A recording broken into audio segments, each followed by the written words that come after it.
Hello everyone, good evening. Can you hear me? I'm trying out my mic this time. Hopefully I've learnt something.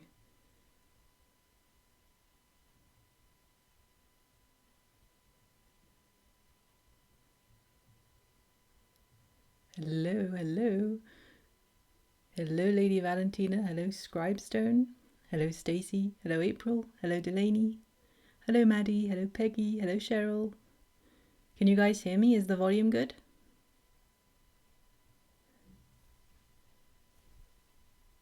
Will you hear me? Okay, awesome. Hopefully it will be better audio than last time because I've actually plugged in my microphone. Imagine that. Hello Rebecca. Hello Stacy. How are you guys doing? Who was here last week? Did you guys enjoy last week's live stream? Sounds good, awesome. I'm so glad because if it didn't, I'm not sure what I would do. Hello Clarissa, you were here last week, I remember. Hello from Indiana, hi. Volume's good, awesome. Hi Anna.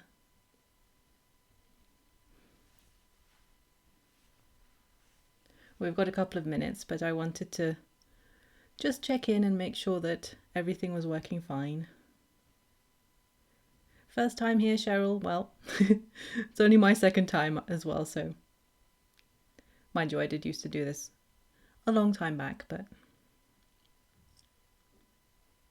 first time, awesome.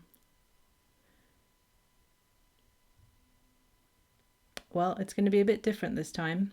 Last week I was writing some stories, which I still haven't edited, I'm sorry. And we were all doing some writing together. But this week we are going to be doing a plot all together, since there are enough of us to be throwing some ideas around. Hello from East Sussex. Oh, lovely. Loud and clear, awesome. Hopefully not too loud. Hello Wendy, hello Catherine, hello Webette. Hello Lynn.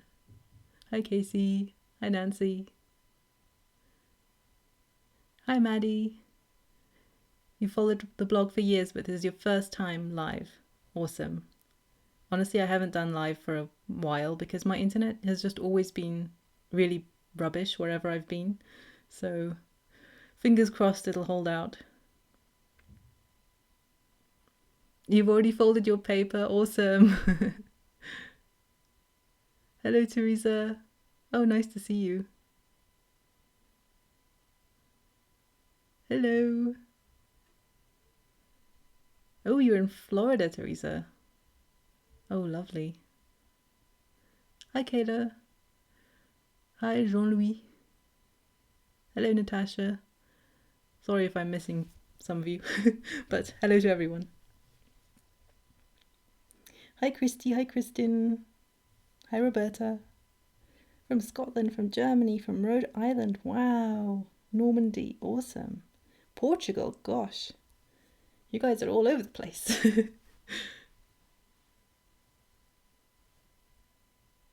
Seattle, Washington. Awesome. Awesome, awesome. So hopefully everyone can hear me loud and clear and hope we're all getting settled in. If you want to follow along also with the Google Slides, there should be links below, so you can actually click on there and you can watch me typing if that's helpful. But you can also, download these slides, and at the end here on pages, or slides I guess, 12 and 13, I have the template for the one-page novel, which you can use for yourself. You can, change the colors and things, and then you can go, if you want to make a copy for yourself, you just go up to File, and then you can say make a copy of the entire presentation or the slides that you want. And you can also download them in different formats. So if you want to print this out, you can use PDF, and they're A4 size. So if you want to print them out US letter, you might want to alter them a little.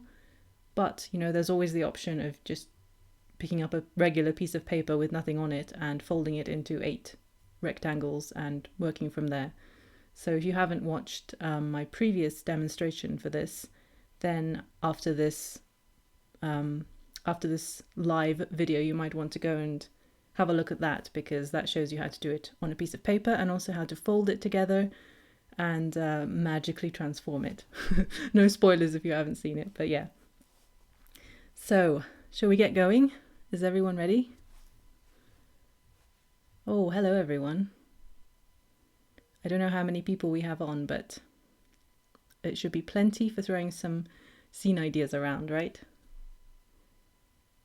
So the idea today is for us to use the one-page novel method, which is a plotting method that I'm not going to say I invented exactly, because I kind of brought together different elements from other writers and brought together some folding techniques, let's say. So it's my method for plotting, which uses 8 stages in the narrative, and I'll talk about that more later. But the idea is that we're going to be using this method, and we are going to put together a kind of rough plot, not a very detailed outline probably, but we're going to put this together, all of us, and I am hoping that you'll give me some scene ideas once I explain what each stage is about. So that's the plan for today. I've never done this before live. You may have watched other demonstrations I've done on the fly myself, on my own, on my lonesome. But this is something I've always wanted to do, so I'm really, really excited to be doing this today. So just a few announcements before we begin. I do have a whole course on this method if you are interested in taking it. There's loads of exciting, interesting resources that are available on the course. I also have some free resources available, of course I do. You can find a lot of them on my website. There is a workbook in the coterie, which has loads of worksheets and charts and the templates actually that you can download and use. And I'll get onto that in a bit. But if you want to hop over there and download those, there's a link in the slides that you can follow. I think it's on the last page. Yep, so there's more resources there that you can take a look at. My world building course, which also builds upon the one-page novel, is closing in 3 days. It's currently on pre-order, so it's at the best price that it's ever going to be available at. And if you're interested in it, then you can follow the link here and go and enroll. I hope you'll do so, and I hope I'll see you in the Lady Writers League, which is my membership site for all my writing courses. I have 3 of them at the moment. So I have the one-page novel for plotting. I have How to Be the Heroine of Your Own Story, which is my character creation course. And I also have How to Lose Yourself in a World of Your Own Invention, which is my world building course, which is currently on pre-order, but a lot of the material is already up there. So if you are interested in following along and building upon the one-page novel, then do go and check it out. The one-page novel, as its name suggests, is a plotting method that is fully complete on one page.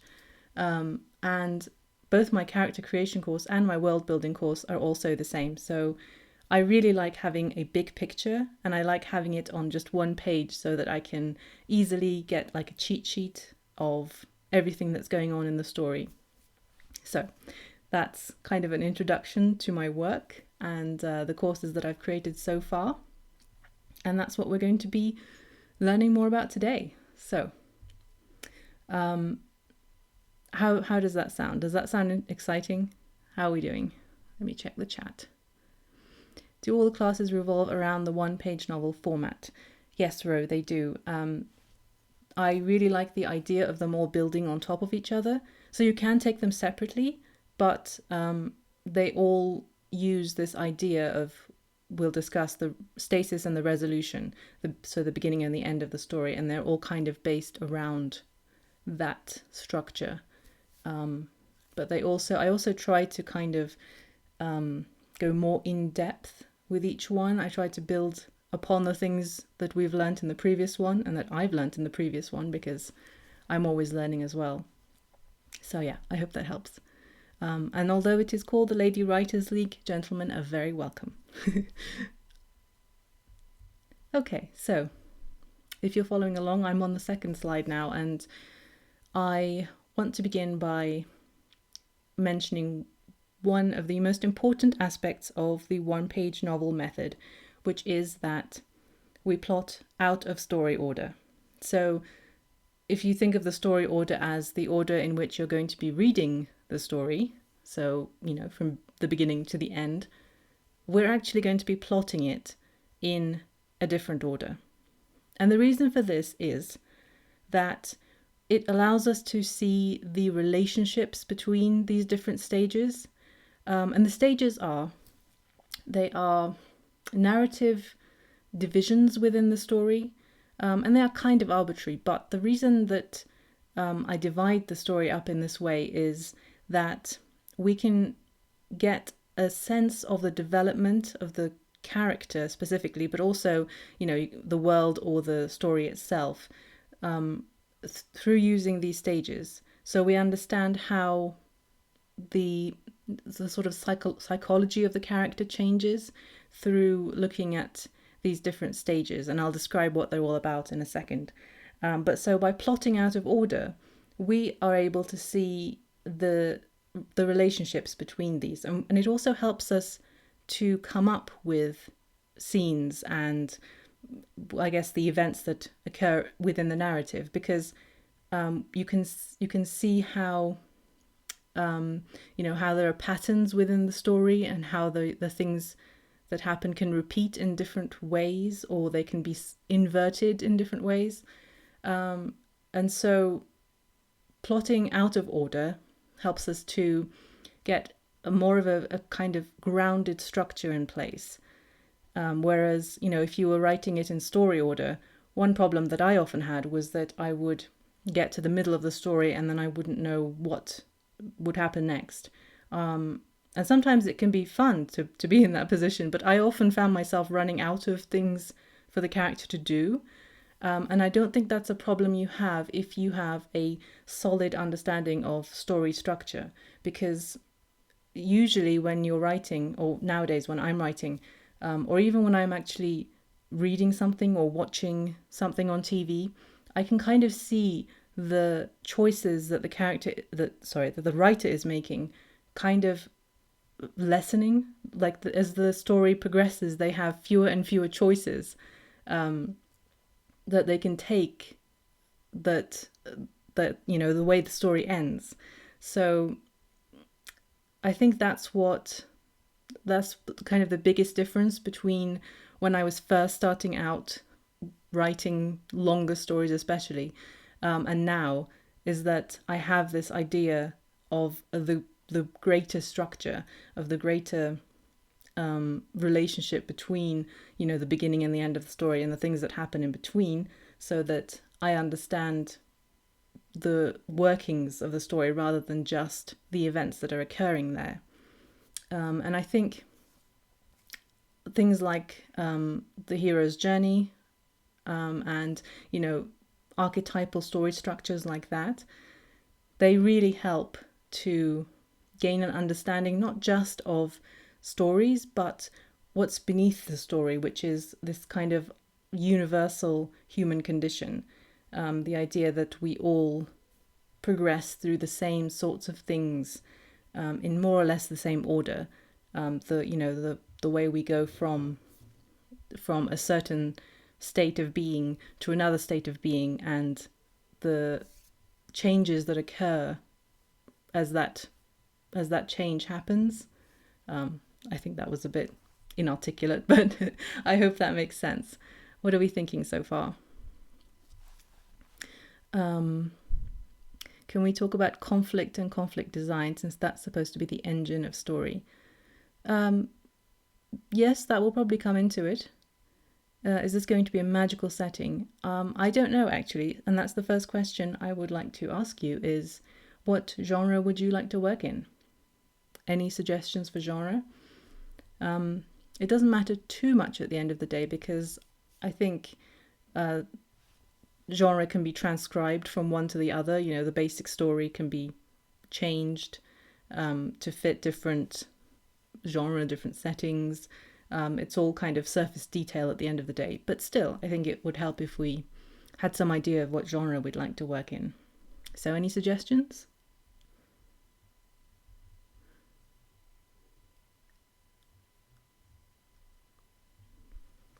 What are your favourite genre? I'm personally really drawn to, I think, more fantasy things.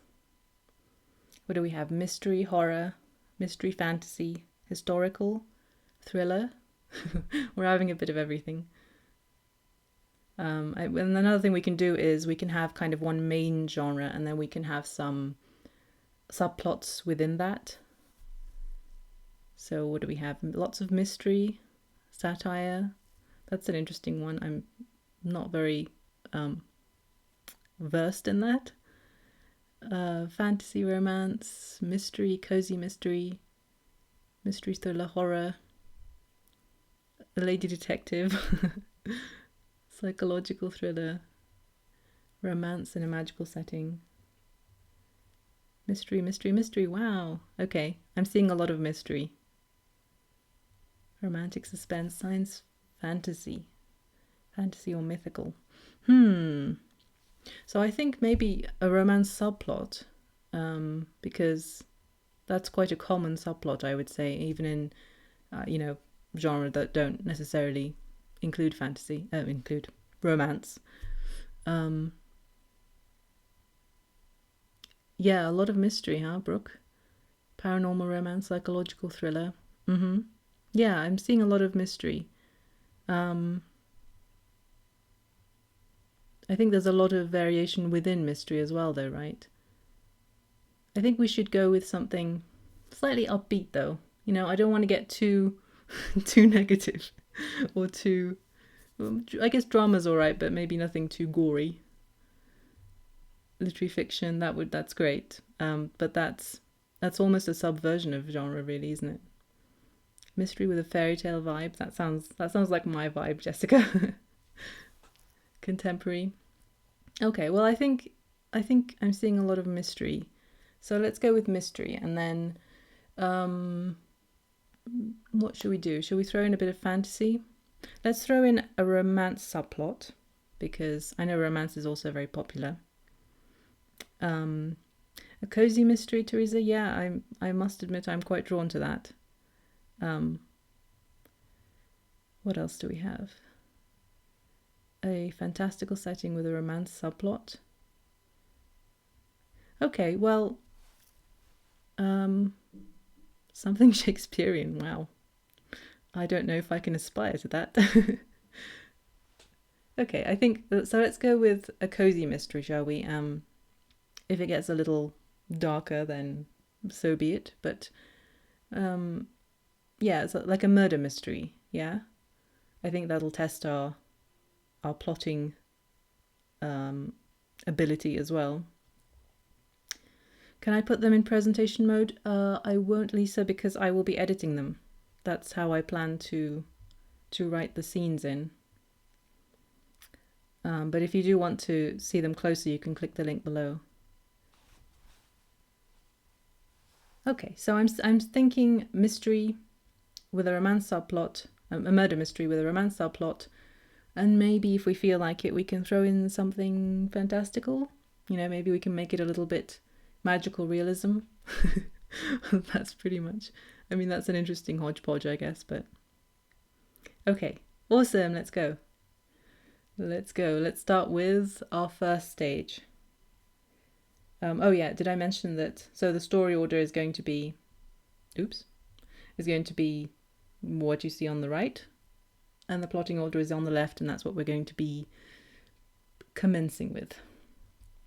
And if you've watched the video on how to create your own one-page novel on paper, then you know how this all comes together, but I'm afraid I won't be able to show you that on the screen. Okay, awesome. Actually, you know what? I have a slide here that I can note it down in, so I'm going to note down murder mystery with romance subplot and maybe a bit of magical realism slash magic slash fantasy question mark. Is that clear? Okay, so let's start with the first stage, which is the resolution. So yes, we start plotting at the end of the story. We want to think about how we want the character to end, how, the kind of state we want them in, and also we can think about the sort of world that we want them to be inhabiting, the sort of world that that maybe they create through the story, or maybe that kind of evolves around them. And this is where also their problems are resolved, and they are sharing the rewards of their journey. It might be, the wisdom that they've gained. It might be the actual physical objects, the spoils. In the hero's journey, this would be the elixir of life that they bring back from the underworld, and then it gets disseminated throughout the society. So that's what we are going to be considering. I'm going to be writing my scene ideas in this slide. It's number 12. So if you're following along with the Google slide, I'm going to be in here. And I'm going to be taking your suggestions for this.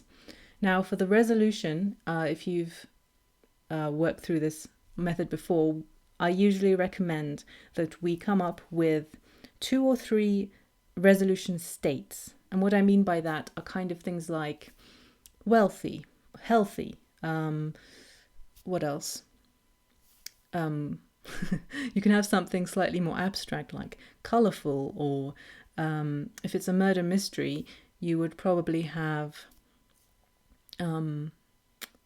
maybe something like in possession of the truth, or they have justice. Maybe they are happy in some way because they know that their loved ones are safe, that kind of thing. So what we want to do is have let's start with one resolution state for the character, and then we can have one resolution state for the world. So we can have, the world can be just, or it can be alive, I guess. That would, if we have a murder, then being alive once the murderer is caught, that would be a nice resolution. So what are some ideas? Is this making sense to everyone? Murder solved, romance consummated. Yep, absolutely. Safe in love and in control of her powers. Satisfied with finding the murder and in love.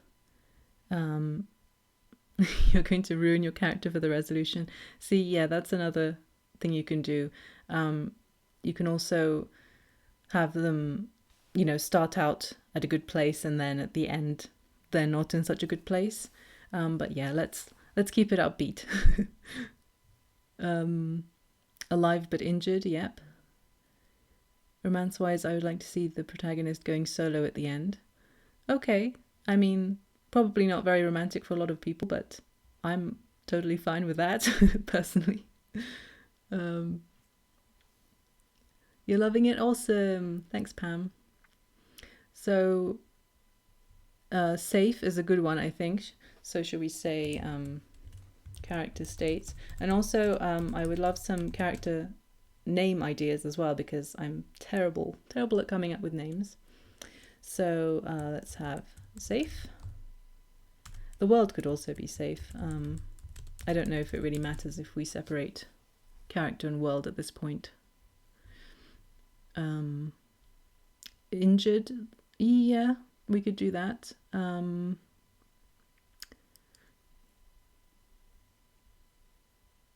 Satisfied, just, yeah.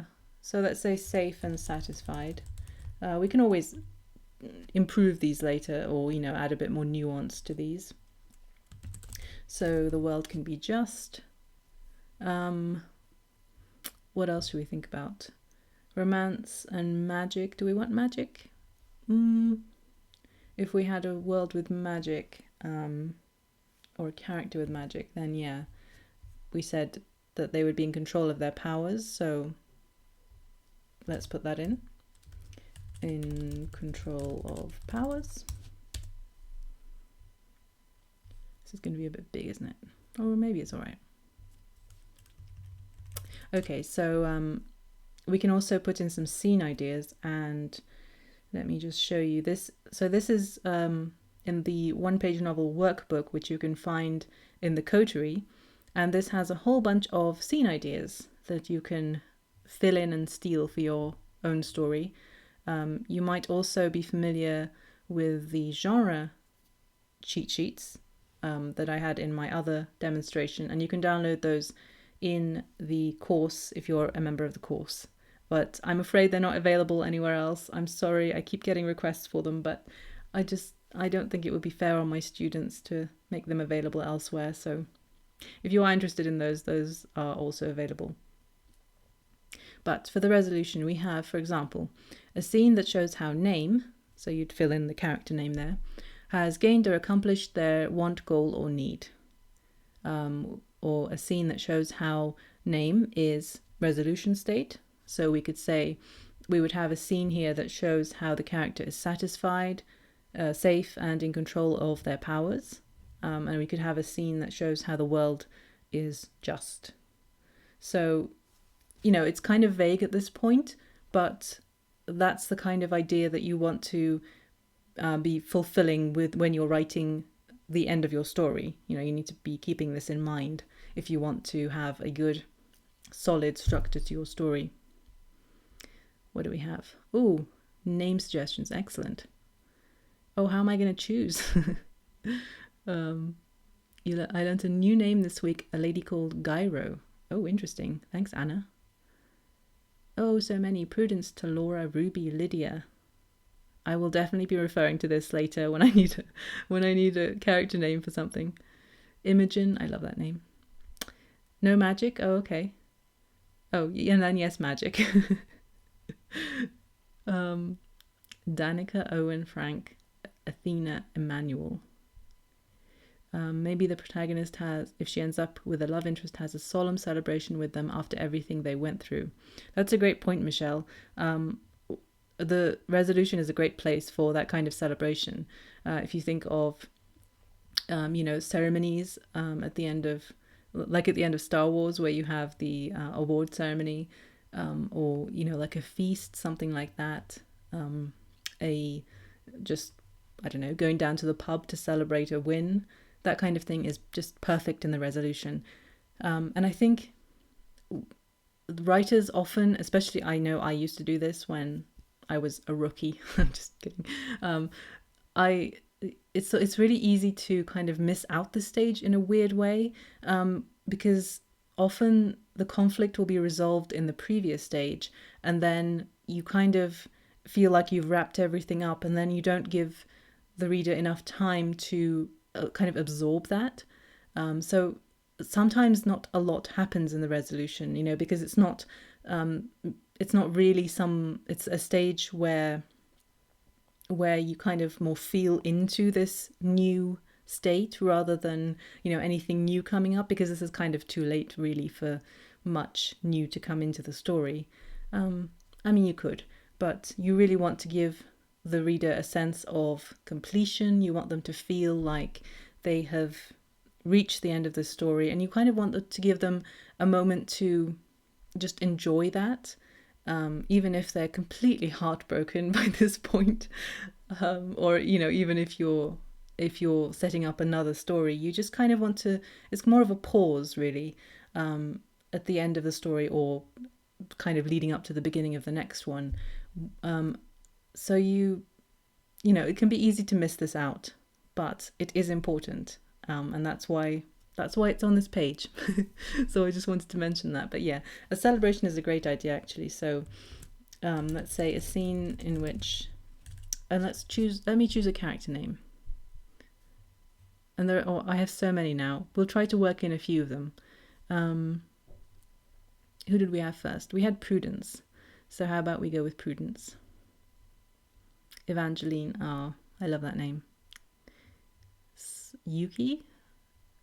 Serena, Ganesha, David. These are great names. You like Yuki too? Yeah.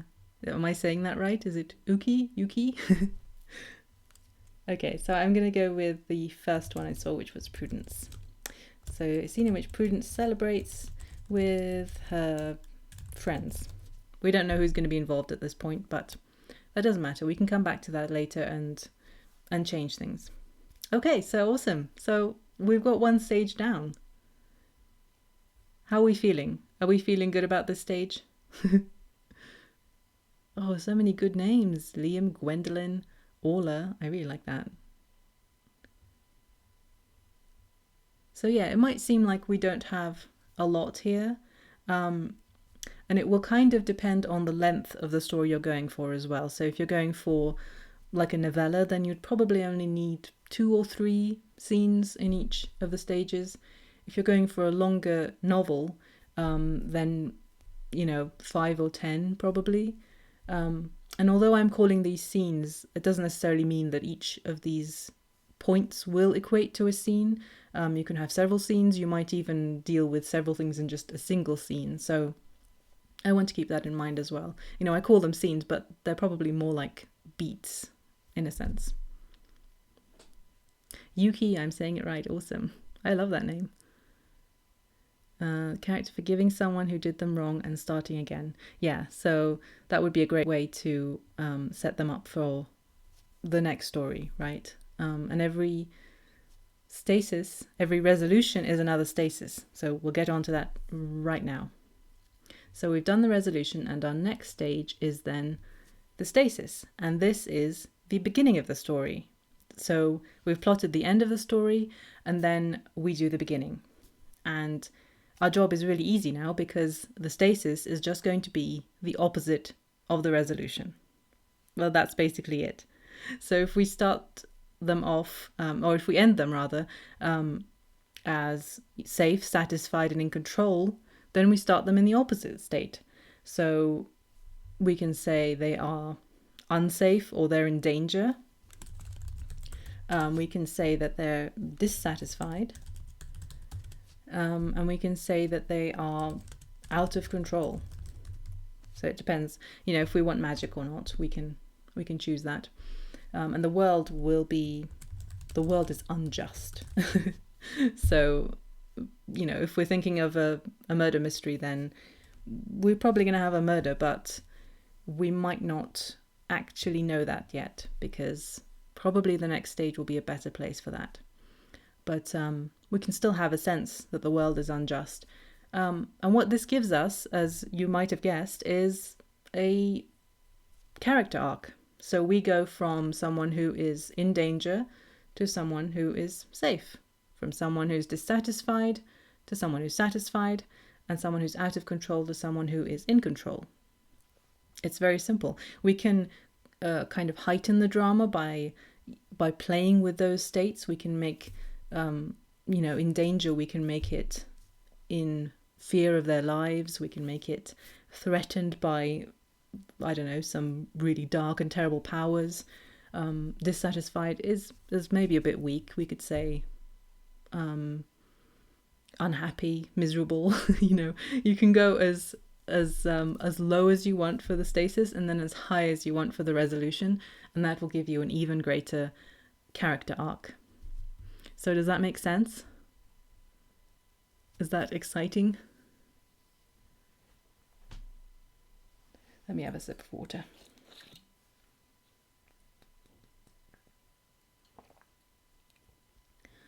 If we made this a longer novel in chapters, how many chapters would you make each part? So not all stages will be equal. I would say some stages, like the resolution, would probably be quite short. The stasis would also probably be quite short. But the quest, which we're going to get on in a bit, that is really the meat of the story. So there'll be a lot in the quest. I think I have a breakdown somewhere. I think I have a article on novellas, which probably breaks some of that down. And if you're in the course, I think I have a prompt schedule which breaks it down as well. I wouldn't worry too much about being that exact, really. I think it's better if you just have more of a sense of your own story and then how long each needs to be to cover the things that you need to cover. I think that would probably be more important. Can you describe beats? I've heard the term before, but I've never understood it. Beats are turning points of a story from which characters can't turn back. Oh, that's an interesting description. The way I use it is just really the things that need to happen. Some of them are going to be internal, so they're not always events that happen, I would say, in the way I'm using it. It's sometimes psychological points that need to be kind of like milestones that need to be hit, and some of it can be events. It's just that scenes, I think we often think of them as being described by a single setting, or kind of a maybe a unit of action. But beats, I would say I use it in the way that it's just kind of milestones that I want to hit with the story. Although I think if you're in scene writing, there's probably a more nuanced and probably a stricter use of that term, but that's how I'm using it. How about we start with no powers? That's a good way to begin. If this is a mystery, maybe her powers aren't traditionally fantastical. Maybe they're like heightened observational, investigative skills. Yeah, Michelle, I think that's a really good idea. So we have a character, Prudence, who maybe has some kind of, what should we say? Investigative hunches, maybe. Maybe if we start out with it being a bit vague, and then maybe she realizes that they are not normal, maybe they're extraordinary. How about she has powers but doesn't know? Yeah, that's also along the same lines, right? A friend of someone with stable powers. Yeah, that's a great way to create kind of a foil for someone, isn't it?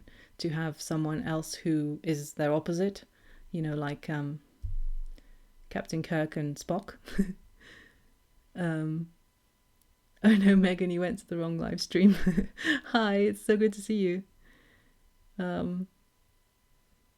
To add to Scribestone's idea, maybe she has powers but doesn't know how to use them and she's out of control. Preternatural skills. Yep, I'm liking this. That sounds really cool. So we can kind of define that later, probably. But yeah, some kind of power to sense. I don't know. If we're talking about a murder, what could she sense? Does she sense clues? Maybe that would be fun. Banshee powers, Lady Valentina. I think my upstairs neighbours have that. Beats are the moments of change as a character pursues their desires or goals. Yeah, I think that's a good definition also. Have we covered the stasis? Let me see. The character isn't living up to their full potential. So in the resolution, they are.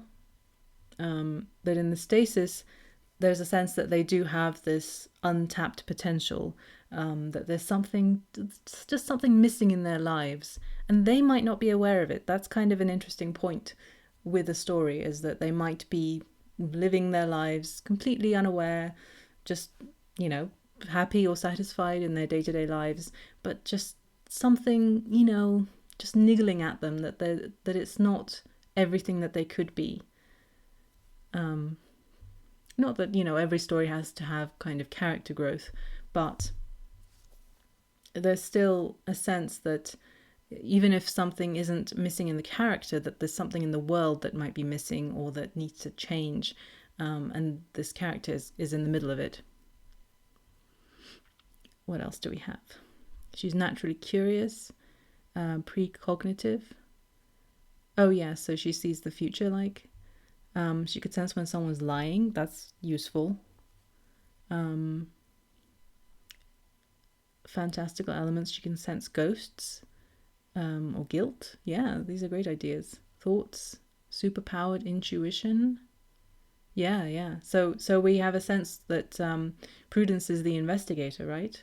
Also, what a great name. I mean, if she's prudent, then she's going to make a good investigator, I would say, right? So let's say, so she has some powers that she might not be aware of. And let me note down some of the ideas we have. So, precognition. What else do we have? Curiosity. Precognition, curiosity.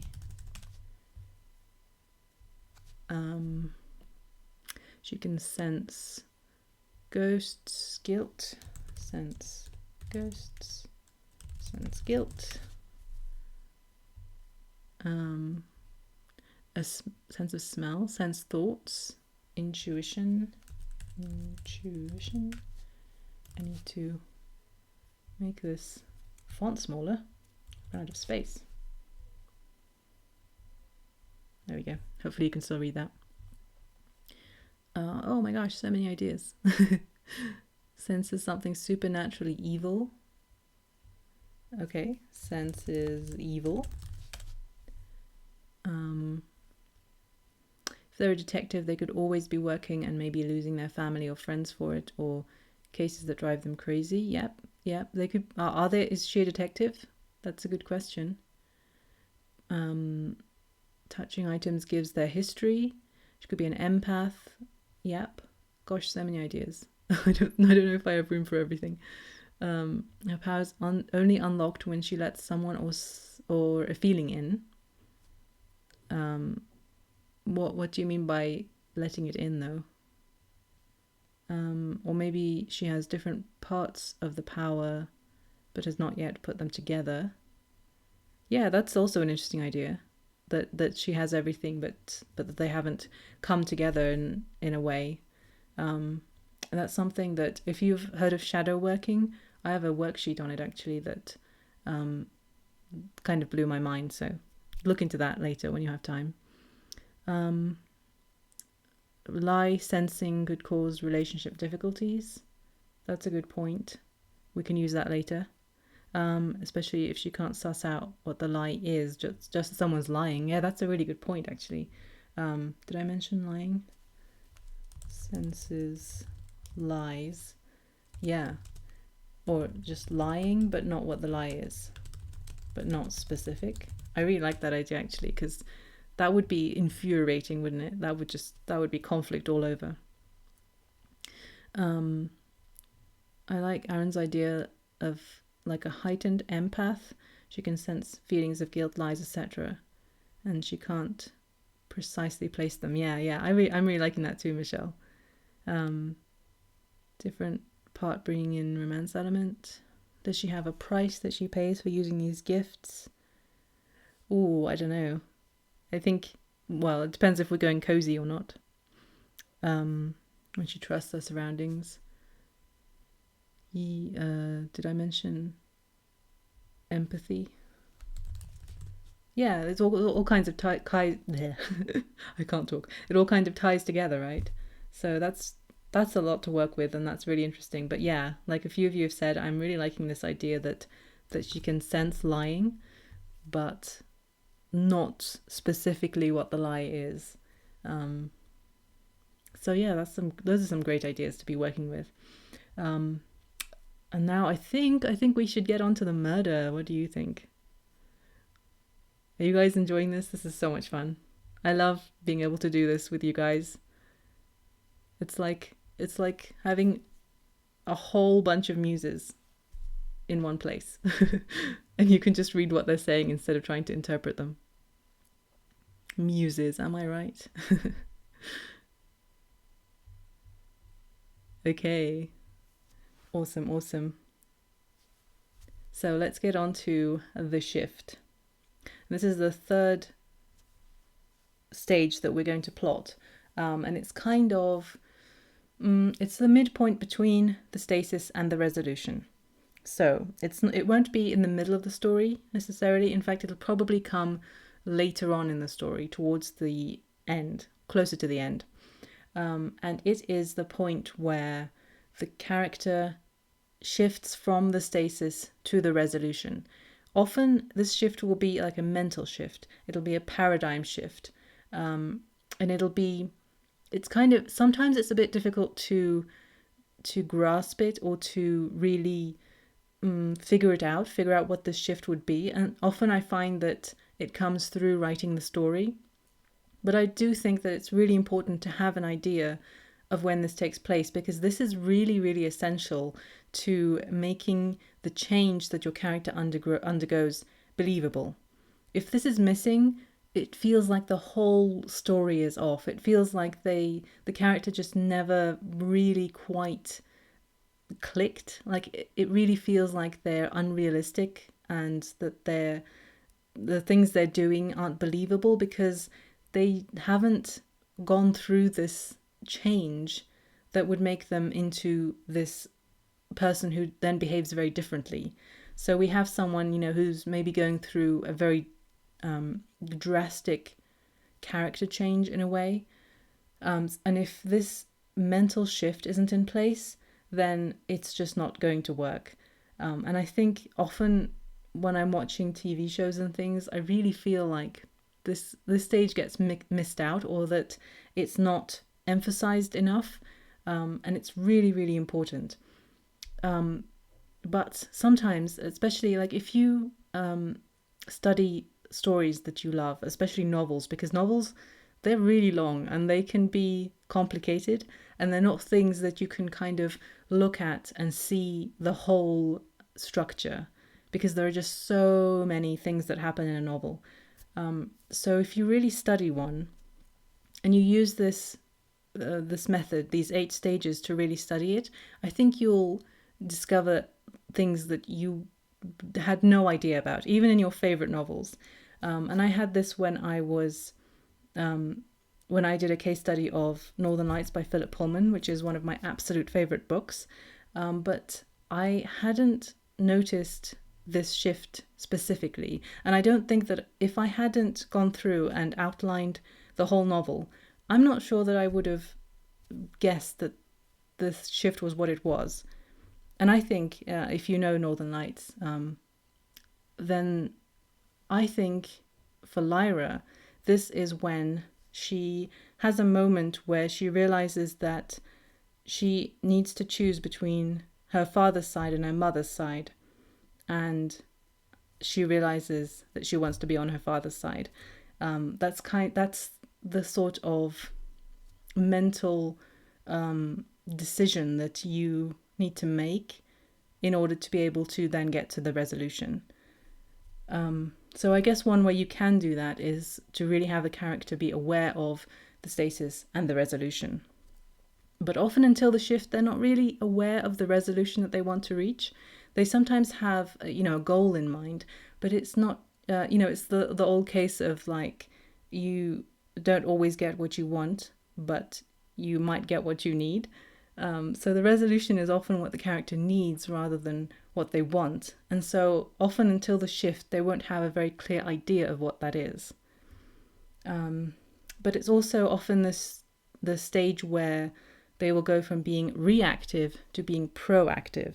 And that's also really, really important, because if you don't have this stage where the character takes control of their own situation, then they will just seem like a really weak and lily-livered character who just keeps doing what people tell them to do, or who keeps just reacting to other people. And when you notice this in your own life, it's also quite a huge paradigm shift. That if you can take control of your situation, if you can kind of create your own reality rather than just constantly buying into what you're fed from different sources and just reacting to it without really realizing what you're doing. If you can change that, then I think it's a huge shift in your life. And that's kind of the point of these 8 stages as well. This isn't just a story. This is something that you might be going through. This is the universal human condition, in my opinion. And there might be some who disagree, but yeah, I mean, a lot of people, mythographers like Joseph Campbell, and then Clarissa Pinkola Estes in Women Who Run with the Wolves, these stories that they tell, that they analyze, they all have these similar structures, and they all reveal amazing truths about what it means to be human, and the fact that we're all in the same boat. So it's not just a story, you guys. This is life. This is important. Okay, so having said all of that, the shift is going to be down here. So we're plotting out of order, and this is, as I've tried to indicate by using black for this is an underworld stage. So the top 4 stages that we have on our page, the resolution, the stasis, the trigger, and the quest, these occur in kind of the ordinary world, what Joseph Campbell calls the ordinary world. And then the bottom 4, the power, the defeat, the shift, and the bolt, these are in the world of adventure, in the underworld of adventure. I have a long post about this if you're interested on my site, if you search for underworld. Interesting stuff. But in the one-page novel, we would actually write these upside down. So if you look at the template I've created for you on page 13, you'll see that I've turned them upside down, and they are only right side up here so that we can actually read them, which I thought would be helpful. But if you're working on a piece of paper, then write these upside down. They'll still be in the same order, so you'll have the bolt at the far right, and then you'll have the power on the left, and the defeat and the shift in the middle. But you need to be writing them upside down. And if you've watched the other video, you know why. But it also reminds us that this is kind of the inverse, right? So it's kind of the darker stages. It's the underbelly of the world. So this is the time when the character is grappling with more difficult things in their life, and this structure reminds us of that. So, gosh, I feel like I've been talking for ages. What are you guys saying? Maybe she's really special and never wanted to be a detective, but since she has all these powers, she has to use them. Yeah, that's a good idea.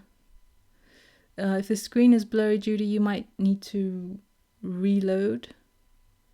I hope it's not my internet, but honestly it could be.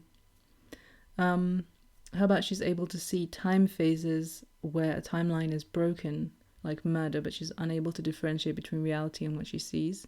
That's also a great idea. Maybe a little bit complicated if we add in time shifts.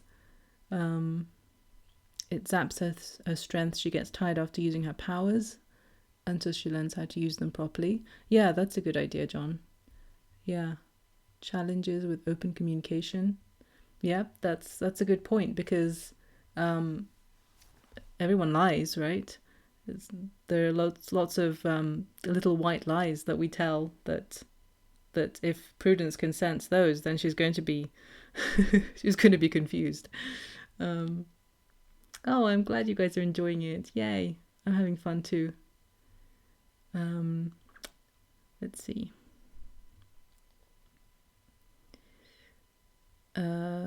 To make this shift, do they then have to not just shift in choices, but also go through an internal shift, something she learns about herself? Yes, absolutely, Scribestone. So the shift is often a stage. Let's look at our examples here. Oh yeah, and it's upside down, so I need to rotate. So the shift is often a stage. Do I have an example? They'll often talk to like a mentor or a friend or something, and that will help the character to shift their understanding of their situation. So yeah, absolutely. I think this story in this story, the shift would be acceptance of her powers, and she can finally fully use them. Oops. Oh no. I just closed my slides. Accepting her powers. I think, yes, that would be... Well, the power is also going to be a stage where that happens. But the shift would maybe be a stage where she would come to understand her powers in a sense. Or it's a stage where she would catch a glimpse of the resolution. So what it would be like if she were safe, satisfied, and in control, and if the world were just. So what do I have in the example scenes? So a scene which gives name a glimpse of the resolution state and how to achieve it.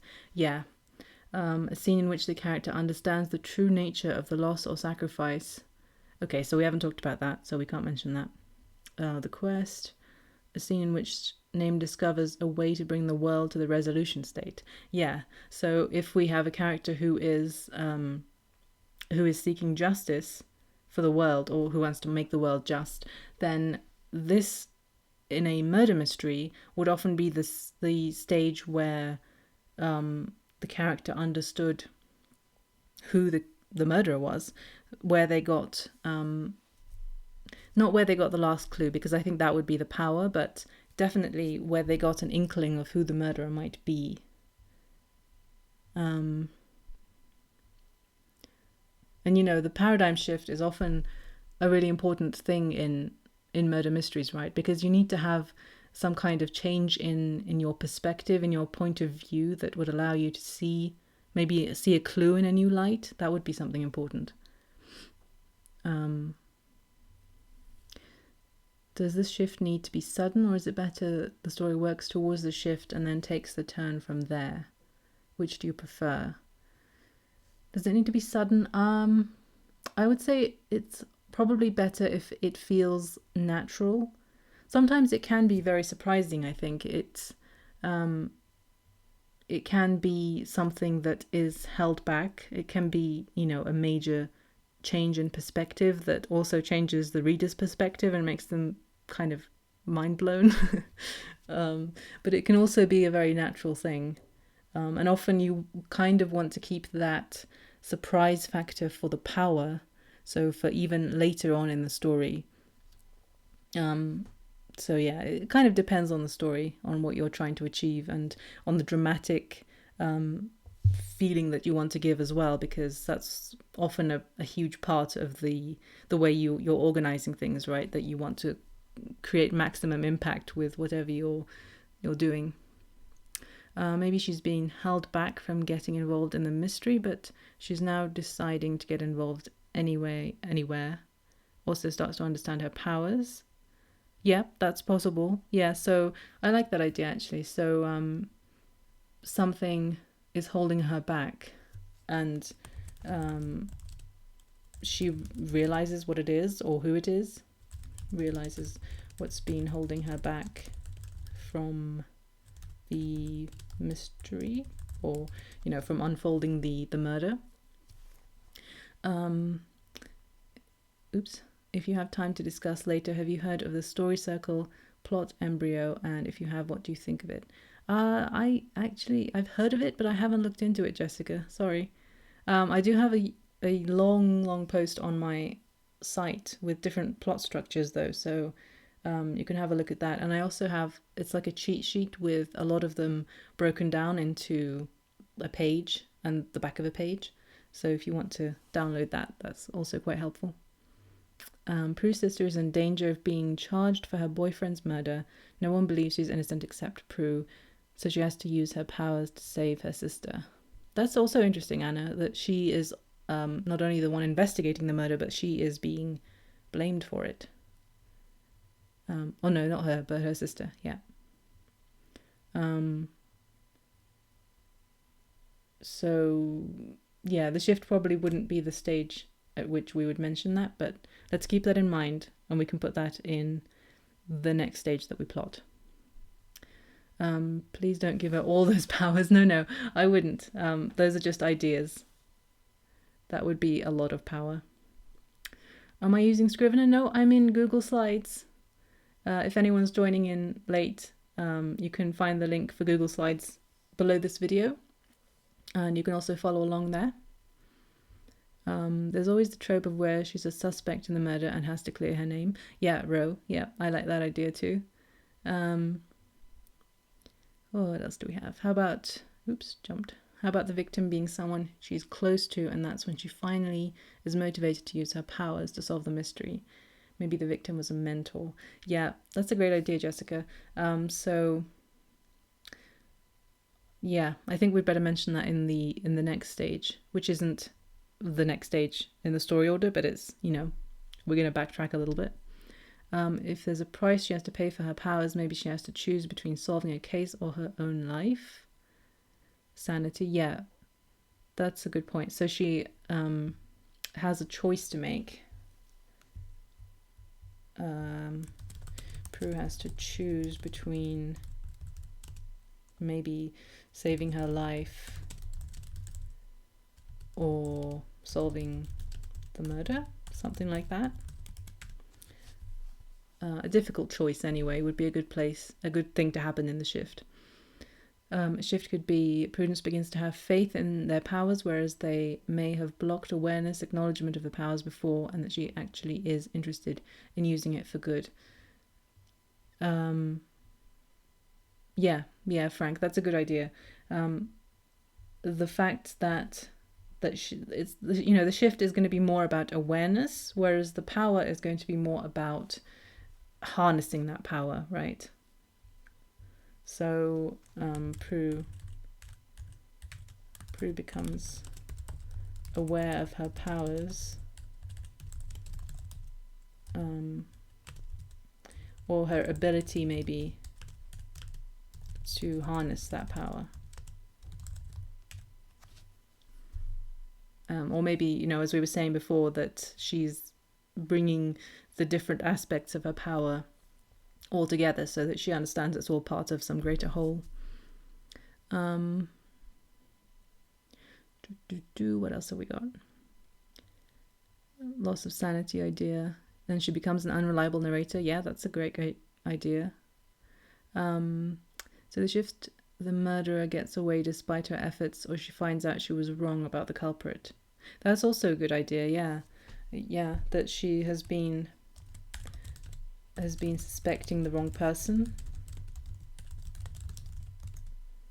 So she, maybe talks to someone, or maybe something else comes to light that changes that. I can't tell if the shift is later on or earlier. Yeah, okay. So the shift is the midpoint between the stasis and the resolution, not in terms of the length of the story, but in terms of the movement from the stasis to the resolution. So the story order is going to go stasis, trigger, quest, bolt, shift, defeat, power, and then resolution, right? So the resolution is the end. Stasis is the beginning. The shift is going to be in the middle. So this is what I mean about, thinking about the structure of the story rather than thinking about this happens and then this happens and then this happens and then you end up in a place where you have no idea where you are. So yeah, we're trying to go in kind of a different order, but we'll bring it together, don't worry. She doesn't have any regard for her own well-being. She thinks she can do anything, but she ends up crazy. Yeah, that's a good point. I like that. We can have that. Maybe that would be a good one for the bolt. The trigger is the inciting incident, not the shift. That's right, Brooke. Yeah, that's the next stage we're going to look at. A lot of times in murder mysteries, there is a second or third murder that changes the game. Is that the shift stage, or is that typically at a later stage? I think it can be anywhere, really, because it kind of depends on what you want to use that murder for. But there could definitely be another murder in the shift, and I think that's a good idea. And if if they've been suspecting the wrong person and they've maybe taken that person into custody, or maybe they know where this suspect was at the time and they have another murder and they realize that it couldn't have been that person, then that would change their perspective, right? So we could say maybe there's a second murder. Oops. Second murder. So yeah, I think that gives us enough to work with for the shift. And we've got a lot of ideas that we're running with for other things. So let's move on. Let's move on to the trigger. Okay, so this is the next stage that we're plotting, even though in the story order it's going to be the second stage after the stasis. So the trigger is the external or internal impulse that moves the character. It's the first step that they take towards the resolution state. So we can go back and think about the resolution, and wonder if this person, if Prue was going to become a safe, satisfied person in control of her powers, and her world was going to be just, and maybe she was going to have a part in making it just. What would be the first step that they would need to take? And often it will be both an internal and an external impulse, because they'll need that nudge from both angles, right? But it's the typical also, a stranger comes to town, or the character leaves on an adventure, they leave town. You'll often have one or the other choice. So it's either an impulse that comes from within you, or it's something that comes from outside and changes the stasis. So, what were some ideas we had for that?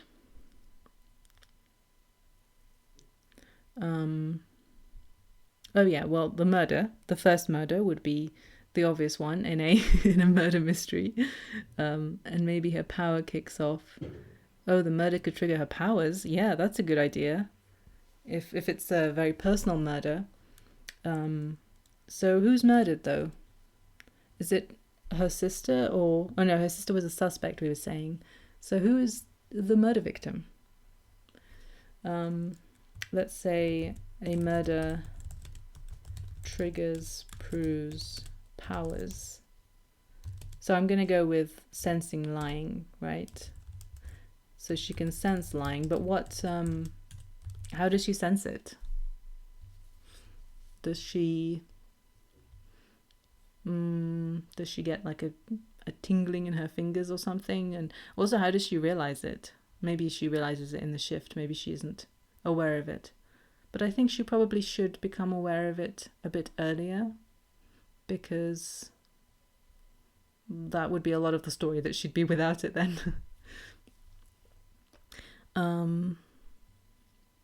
The suspect could become a victim. Yeah, that's a great idea, Kristen.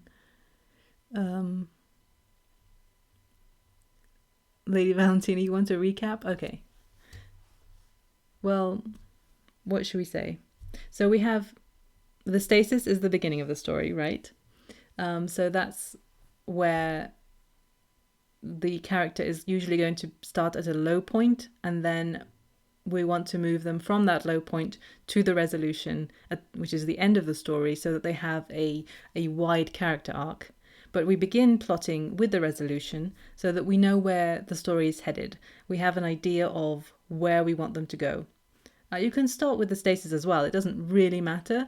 What really helps is that we plot those in conjunction, so that we know that we can change one into its opposite, and we have the other stage, right? So it kind of leans on each other.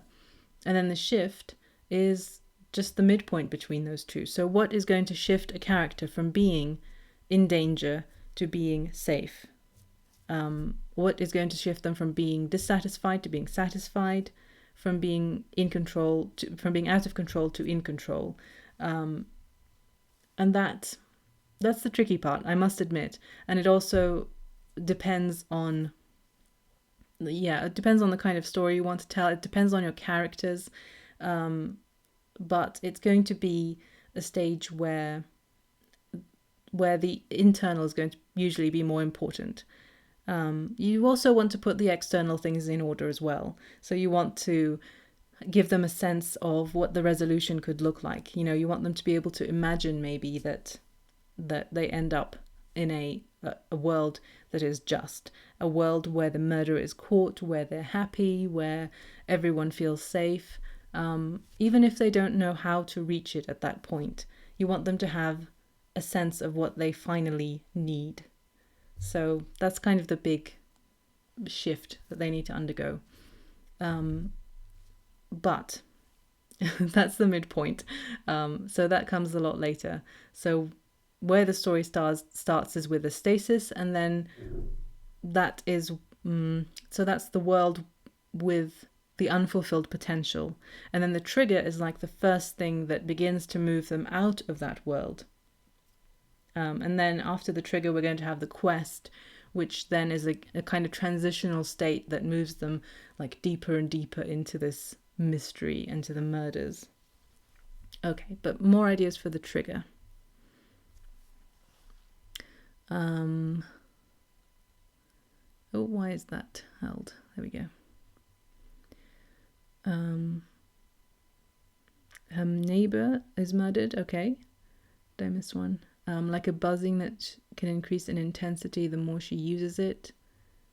Auditory effect. Oh yeah. Or she has a vivid hallucination. Oh, the boyfriend gets murdered. A form of flame. Oh yeah, I forgot about the romance as well. Her boss gets murdered. He was lying to the company. That's a really good conflict, Elizabeth. I like that idea. I feel like that has a lot of potential. Husband. Something. I like the idea of an auditory sensation, a buzzing or something. But then that would stop her from hearing what the person was saying. So if they were lying, then she wouldn't know what they were saying. That would be a bit tricky. Maybe she hears the truth in her head while the person lies. Yeah, Kristen, but we were saying that if she's lying, but she doesn't know what the people are lying about, she has a moment of brief distraction, like a momentary brain fart, like you hear something that doesn't make sense. Yeah, Judy, that makes sense. Her sister could lie to her presence to someone else, and she gets this feeling that she'd always suspected was lying, and then having an aha moment when her sister says they were lying in her presence. Oh, I see. Yeah, so it's just like a feeling, maybe, like a feeling that something's a bit off. Janice, visually, maybe the person lying has a dark aura around them when they lie. Yeah, I like that too. Yeah. Sensing lying, the shift, maybe she realizes that lies shift reality, and maybe she learns not to lie. That's an interesting point, actually. What if she is lying herself, and then that helps her understand her symptoms?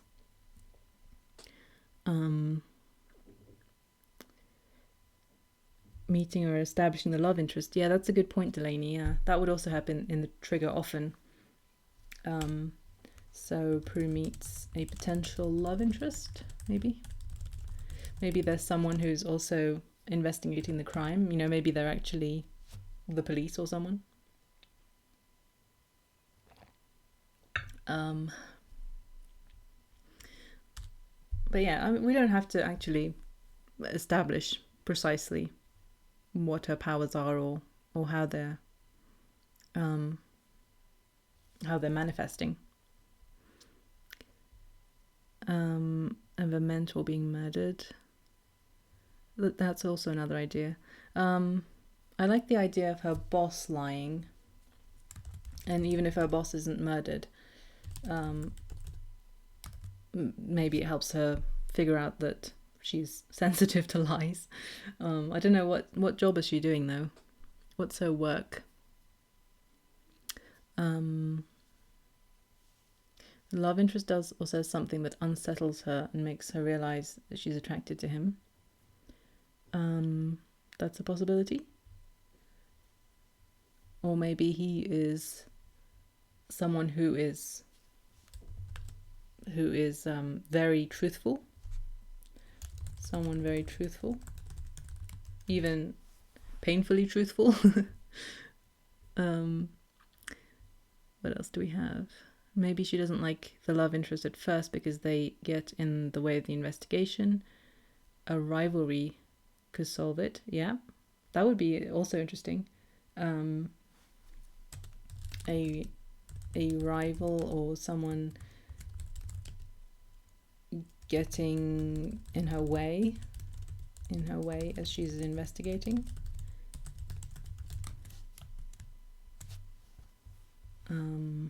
Make that font a bit smaller again. There we go. What else do we have? A florist. Oh, I love that.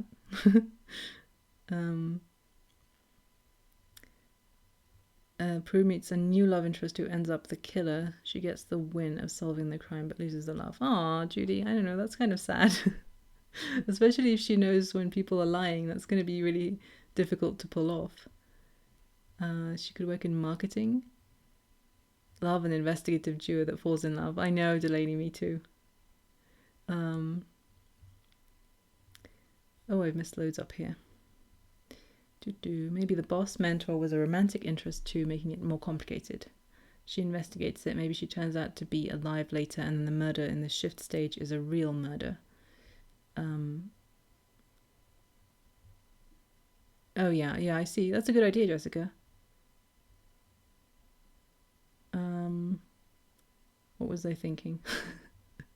Yeah, I like, actually, another idea could be, the boss is lying if they're the love interest. Maybe she has a kind of arc where she goes from being someone who really hates lying. Maybe it makes her feel bad in some way, to being someone who is okay with it because she realizes that it's necessary in some cases.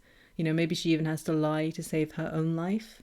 That would also be an interesting way of working it. Prue meets a new love interest who ends up... Oh, I read that one. But yeah, florist. Can I go with florist? We should probably also think about, how she gets involved in this murder as well. Because that would also probably influence what job we choose for her, right? Investment banker. Stalking Jack the Ripper, but make it cozy. I don't know if that's within my powers, Michelle.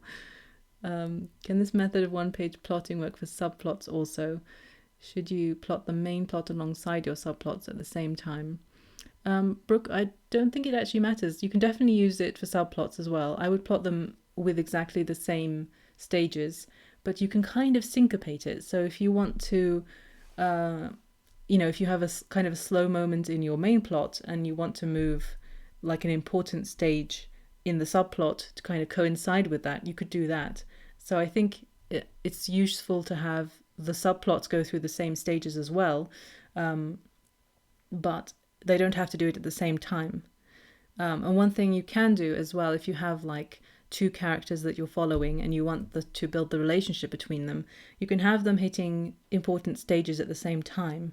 But you can also, do the opposite, where if you want to create conflict, then you can have them hitting the stages at different points. So, if you have one character who's in the shift and they realize that they're in love with this other person, and that they want to make the change to be with them, that would be a classic shift scene. Then you can have that at one point for one character, but then the other character maybe reaches that stage a bit later, and then that creates conflict. So that's something, pretty cool that you can do with those stages. I hope that helps. Romance related. What if for some reason she can only use her powers in the presence of her new love interest? Oh, that's a really interesting one, actually. Yeah. That's a really interesting possibility. I'll note that down. So she can only use powers in presence of a love interest. We should probably give him a name as well, huh? And then the shift could maybe be the point then when she understands why she can only have the powers in the presence of that person. The new love interest is the rival who's also investigating the murder on his own. Maybe he's with the police. Yeah, that would be a good reason for him to be involved. You love a florist too, Cassandra. Florist would be good. It could be how she comes in contact with a murder victim or the murder, and which also triggers her gifts. Yeah, maybe she's making an arrangement for the person. Maybe it's for the funeral, if that isn't too miserable. Megan, having her feel bad when she hears lies. I used to get stomach aches when I lied. Maybe she gets a stomach ache when others lie. Yeah, I like that, Megan. That must be terrible though. Where shall I note that down? Sense lying. Maybe she gets a stomach ache. Oops, stomach ache. Yeah, has anyone seen Knives Out? There's a great reaction to lying in that, isn't there? What if she's incapable of lying and it gets her in trouble? Yeah, Peter, that's a good idea. And if it makes her feel uncomfortable when she lies, if she has physical symptoms, then she's not going to want to lie either, is she? Yeah, so should we go with florist? Working on a wedding with a murdered groom, having an affair with her male boss, the florist shop owner. Yep, that's conflict. If she's a florist, then she'd get information from her customers, and it also gives her the flexibility to go around talking to people for information as she does deliveries. Yeah, that's a really good point, Janisha. Yeah, I hadn't thought of her doing deliveries. That's a great way to get her out of the shop as well. So let's say, where shall I note that down? Oh, you know what? I should put that in the notes. Characters. Prudence. A florist. And oh gosh, I should go back to those names that we brainstormed and choose one for our love interest. Is there one that's gender non-specific? Not really. Who should we go with?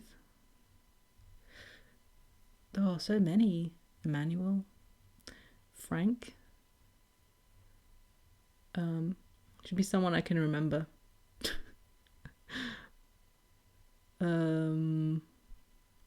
Arnold. I like that. I'm going to go with Arnold. I feel like there aren't that many Arnolds around these days. And I'm going to say he's a policeman because I think that's, as some of you have said, that's a good reason for him to get involved. How about auto writing? She could write the truth when she senses someone is lying. Yeah, but I really like the idea that she doesn't know what the truth is. She only knows that they're lying, because if she knew the truth, then she'd solve the murder pretty quickly, right? Okay, anyway, I think that's pretty good for the trigger. And gosh, we've been going for quite a while, so let's get on to the next stage. And this is the quest, and this is probably the longest stage in the story, because a lot happens in this stage. This is where the character enters the new world of adventure. So it's kind of like if the stasis is their ordinary day-to-day world, then the quest is going to be a new world, not necessarily in terms of setting, but in terms of the kind of people that they're around, the kind of culture that they're in. A classic example could be like a student going to university, or starting a new school. If, like for Harry Potter, it would be going to Hogwarts. Hogwarts would be the new world of adventure, or the world of adventure, but the new world. So the quest, even though it kind of appears to be in the ordinary world at the top of our page, it's kind of a transitional state. So you could think of it as like half light, half dark, because it's kind of where the character will often find some kind of passage through. If they're going through to a magical world, this is where they'll be going through. They'll find the doorway or the gateway or something like that, and they'll move into a physical realm sometimes.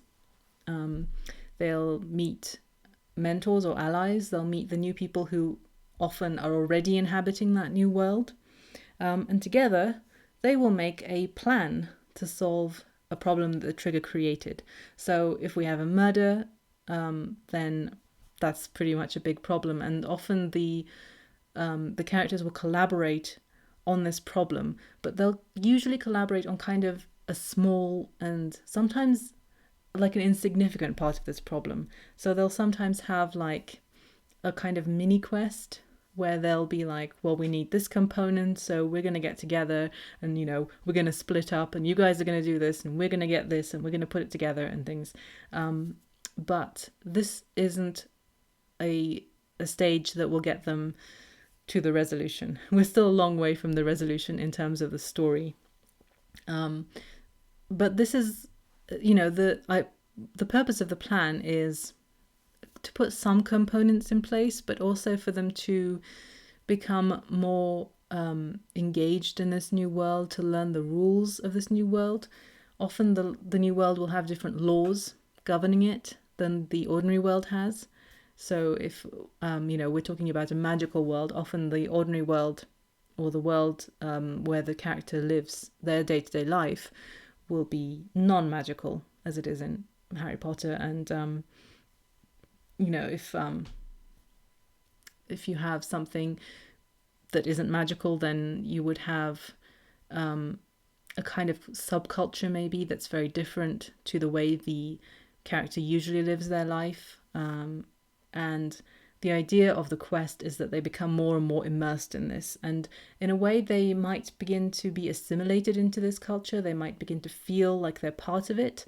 But ultimately, they will usually need to move away from it in a sense. And they will need to kind of synthesize that with their old way of life. So they'll have to kind of mediate between the two of those in order to reach their resolution. But for now, if we just think of the quest as the character being immersed in this new world, making plans with their new friends, meeting new people, that's a huge part of it, and just becoming, like, going deeper and deeper into this world, into the problems of this world. So let's have a look at our cheat sheet as well, and some scene ideas. So where are we? We're upside down. The quest. A scene in which Name successfully passes a threshold guardian to enter a new location. So a threshold guardian is someone who guards the entrance to somewhere where the character is being held back from. So they will need to find like a clever way to gain entrance. They might have to distract the threshold guardian if it's like a security guard or something. It could also be like a magical guardian. So, the dog Cerberus guarding the gates of hell, that kind of thing. So that's a good one. A scene in which Name comes head to head with someone who represents the opposite of their resolution state and sets out to defeat them. So that's a good point. So the quest would also be a good stage to introduce a villain or an antagonist, someone who is committed to keeping them away from the resolution. So if we have a murder mystery, then the murderer would be a great villain or an antagonist to keep them from finding out this, from reaching their resolution state, from finding out who the murderer is. But it could also be like a false murderer, right? So it could be someone that they think is the murderer and who they feel is getting in their way, but who actually turns out to be innocent and they were just like an annoying person or something. What else do we have? Knives Out was a great movie. Yeah, I really enjoyed it too. What about the name Victor? Yeah, I like that name. What have I missed? Or Vince, that's such a cop name.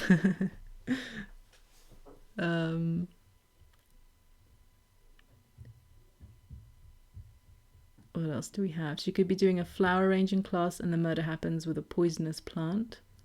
Oh, that's a really good idea, Cassandra. Yeah, then she would be a witness to it as well. Let me mention that in the trigger. A murder in a flower arranging class. Poison.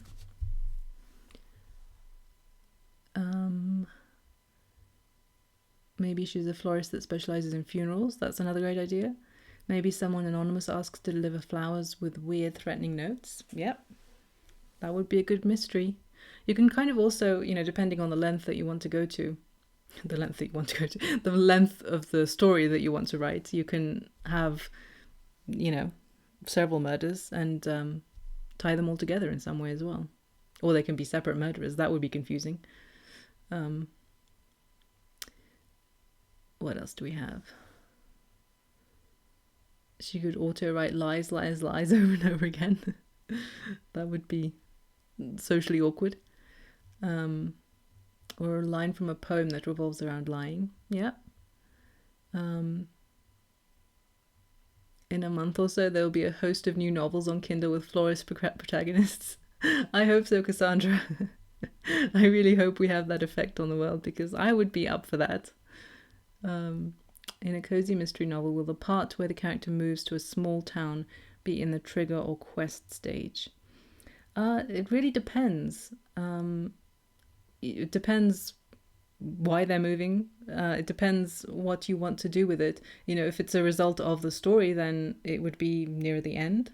But if it's, like we talked about, if it's like a stranger coming to town or the character leaving on a journey, then it would probably be in the trigger. You could also kind of skip the stasis in a sense. You could skip it in the story, so you wouldn't tell it, but you could fill it in backstory. That would also be another option. Hi Jessie. Don't worry. If you're just joining us, then you can still find the link to the Google Slides below this, and you can follow along, or you can print it out and make a copy for your own use if you want. Hopefully this will also give you some ideas for your own story if you're stuck or anything. I should also have mentioned that you don't need to really do all this at the planning stage. If you're working on a story, if you're editing a story, this can also come in really handy. If you if you feel like you're missing something in the story, then absolutely sit down and write a list of the scenes you have and consider which stage each of them fits in, and whether you've covered all the ground that you have in this structure. Yeah. Perhaps Prue has not realized her power because until she has entered this new world, she wasn't around liars or so many lies. Yeah, Judy, that's an idea. Although I think I like the idea of the murder triggering her powers, because, witnessing a murder or even a death would be very traumatizing, right? So I think it would be a good way for her to get her powers, or at least the feeling. Encountering red tape that prevents a line of investigation. Yeah, so let's write a few things for the quest. So Prue encounters red tape. Maybe she needs to collaborate with the policeman Arnold. Collaborate with Arnold to overcome it or go around it somehow. I need to make this smaller. There we go. To avoid it, overcome it. Yeah, something like that.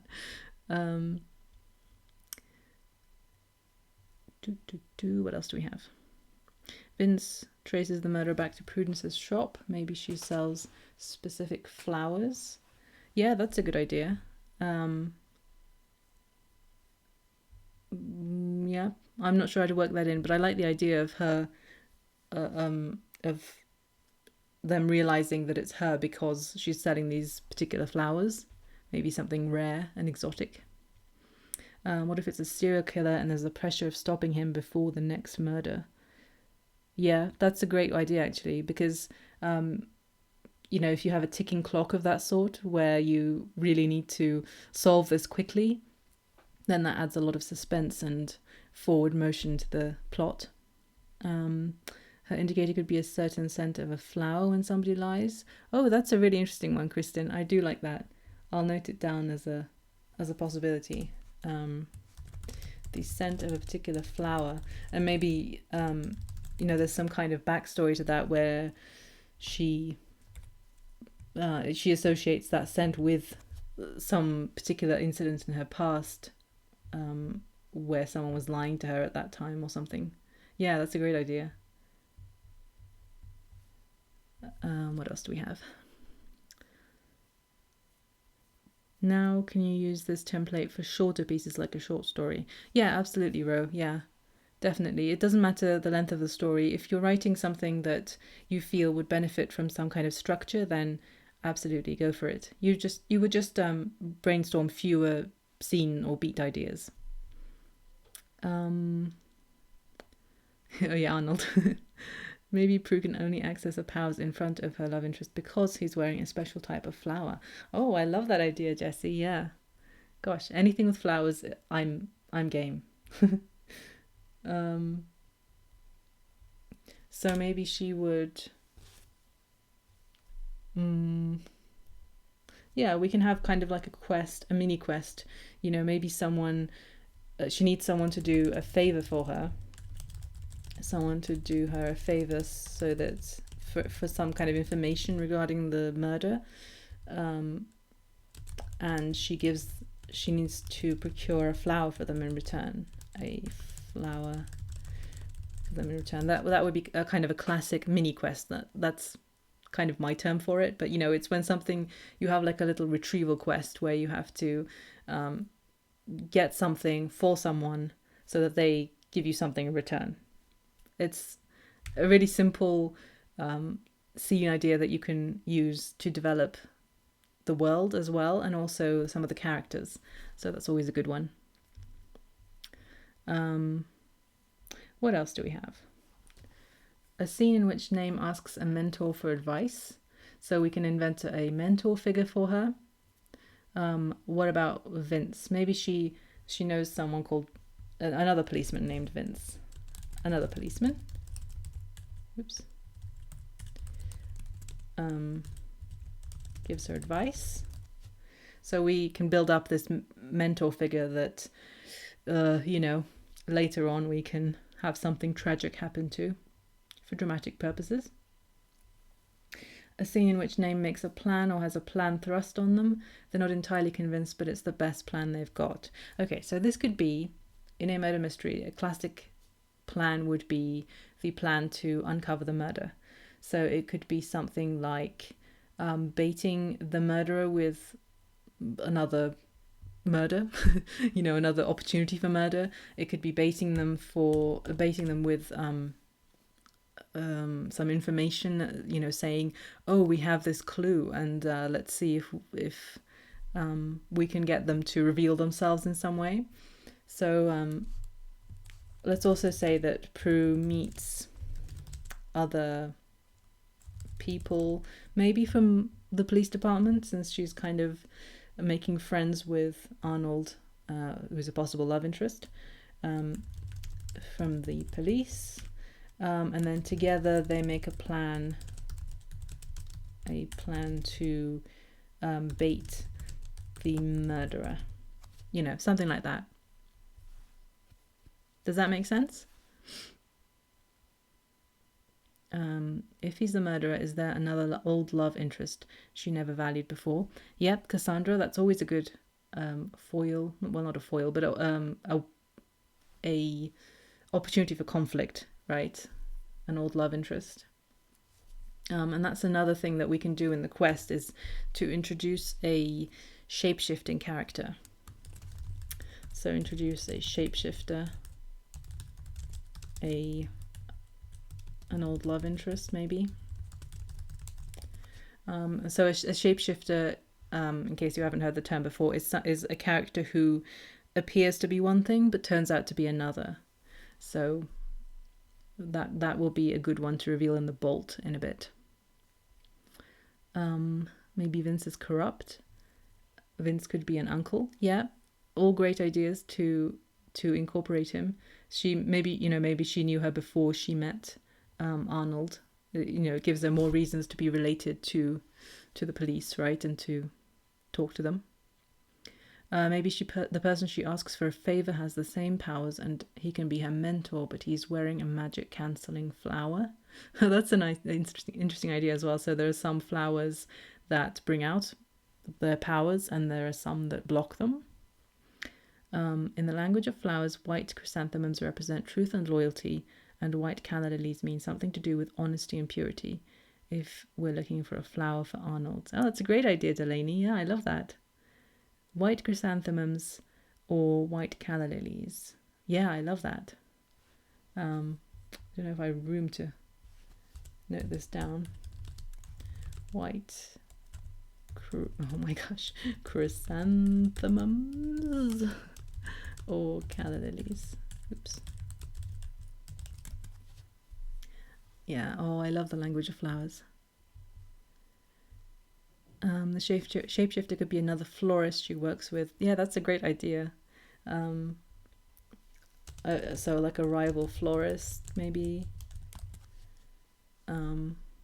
They could also turn out to be okay in the end. They don't have to betray them. But yeah, I mean, if you have a rival, a competitor, you know, then they have a good reason to turn on you, I guess. Okay, I think that's a good few scenes to work with. So let's have a look. Is that enough for the quest? Oops, quest. Make a bad plan to solve the problem the trigger created. Yeah, I think that's fairly good to be going on with. So let's move along to the power. Now the power is actually the stage right before the resolution. So this will actually be the stage where a lot of things come together. And the reason we plot this in just after the quest is because in many ways they can mirror each other. So this is the stage at which the character finds a hidden power within themselves that allows them to seize the resolution state. So this is like the last missing piece to the puzzle. This is where they find out that the power has been with them all along, that that they've maybe had a piece of knowledge or a piece of information all along that they needed, but they realize that it's there and they realize that they can use it. And it often repeats quest scenes, but because the character has been through, if we look at our one-page novel again, so we have our ordinary world up at the top, right? So we have the resolution, stasis, trigger, and quest. Obviously, you know, starting from the stasis, these have happened. But after that, the character also goes through 3 underworld scenes before they reach the power. So they've been through the story a lot and they've grown a lot through the process. So when they come to the power, if they're repeating some of the things that happen in the quest, they're doing it with greater speed and greater ability. So here's what we can do. We can say Prue and Arnold, let's say, collaborate to get around some red tape in the quest. In the power, they'll do it in half the time and they'll do it with half the resources. That's the kind of thing that this structure allows us to do. We have this lovely pattern coming through. We have this repetition that shows us rather than telling us, you know. Even if the reader doesn't exactly remember this happening in the quest, or they don't exactly realize what's happening, there is this feeling that the character has grown and that they're able to do more and they're able to do things a lot quicker.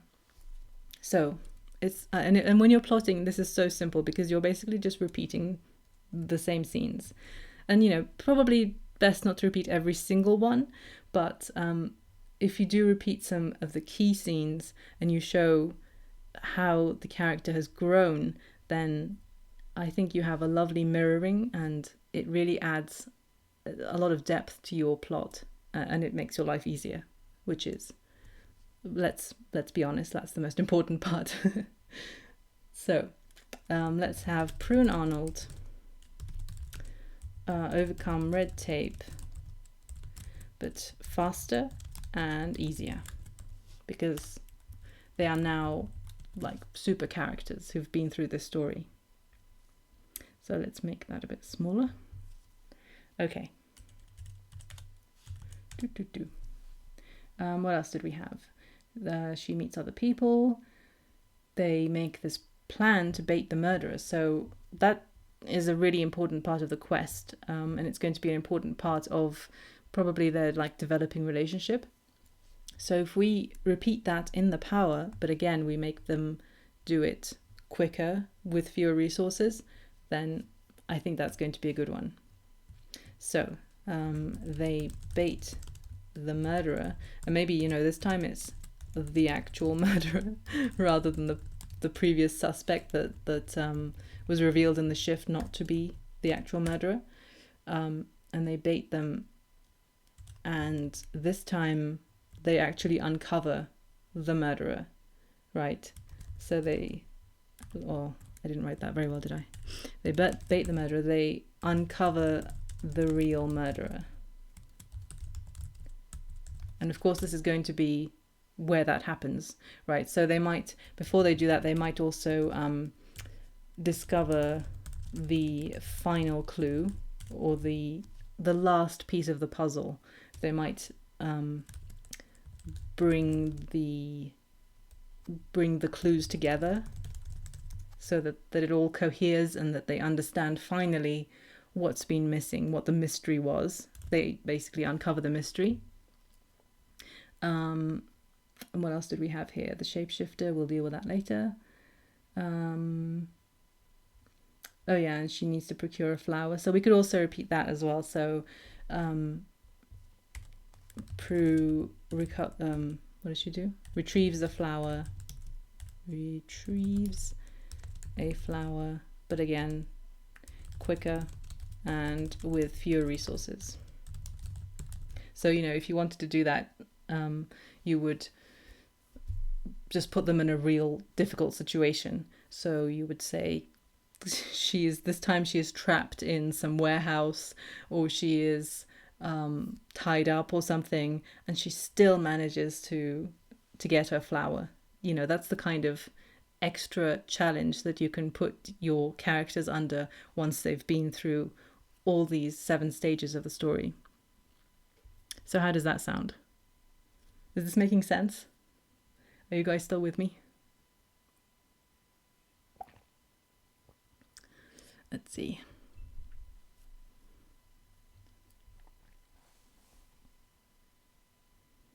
Vince is the name she gave the mentor, the other police officer. Yeah, Vince, I was thinking Vince is the mentor and Arnold is the potential love interest, but they're both cops. The shapeshifter could be a woman. Yeah. Yep. Maybe a lady friend Prue could meet as Arnold's sister. They catch the shapeshifter putting red tape on the cameras. Yep, that's true. Yep, the shapeshifter can still be around and making their lives difficult. That's a really good idea.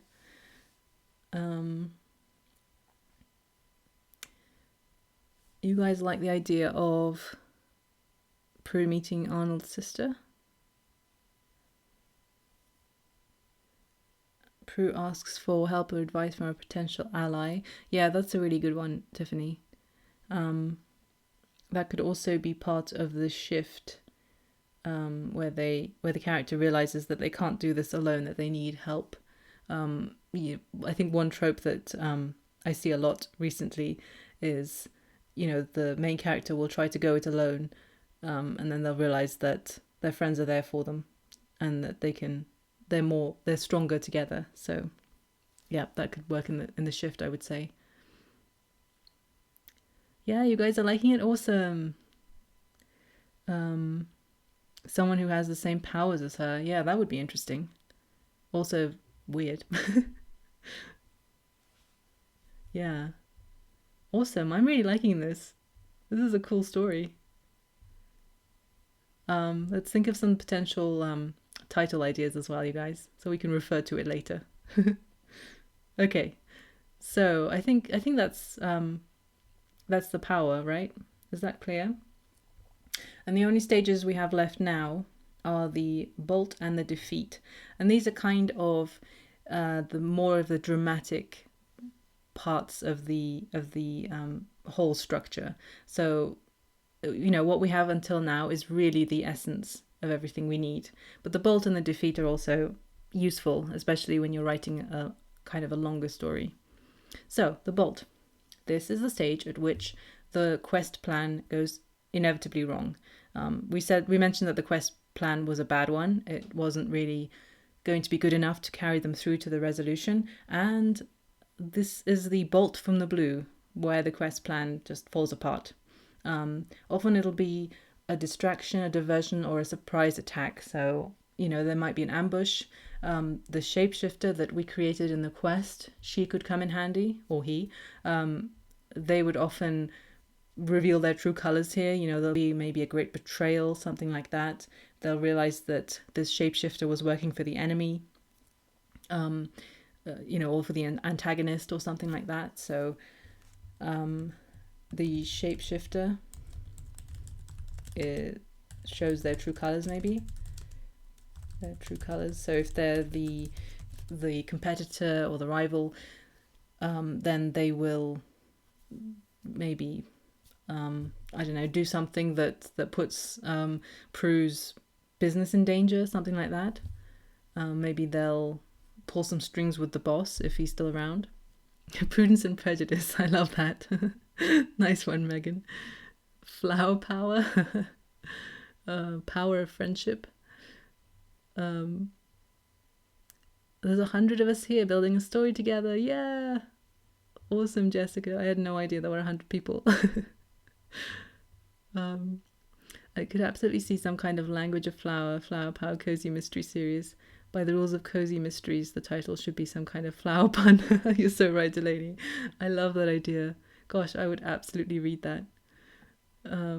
Flower power, yeah. The scent of murder. Oh, I like that. Oh, that kind of bolt. I was thinking running. Oh, Cassandra. That's so funny because someone wrote to me, because I also say, this is the bolt is the stage where you put a spanner in the work. And someone mentioned that that's why they thought it was the bolt, because, a bolt and a spanner, which I hadn't thought of. But yeah, the idea of bolting, and also, the bolt on a door, these could also all work. I tried to give the stages memorable names so that, it helped with the overall plotting process, so you didn't have to keep looking them up. Because some of the ones that I drew my inspiration from, Dan Wells, he has a 7-stage story structure, I think. So he was one of the inspirations, but he had, the names of the stages were like hook number 1 and hook number 2 or something, and I just thought, I can't remember that. So yeah. If the shapeshifter is a competitor, doesn't that mean they become an ally in the bolt? No. I would say that they begin as an ally, but then they shapeshift into someone who is actually against. Oh, they're always going to be against the protagonist, I guess, but this is the stage where the protagonist realizes that they were never their friend, so they kind of face a betrayal or something like that. Yeah, so I hope that makes sense. Megan, mum's the word. I love that. Yeah. If we use chrysanthemums, then that's a great one. I would work in a mum, maybe. That probably doesn't make sense to American readers, but yeah, I love that. Okay, I'm going to note some of them down in our notes section so that we remember these. So, title ideas.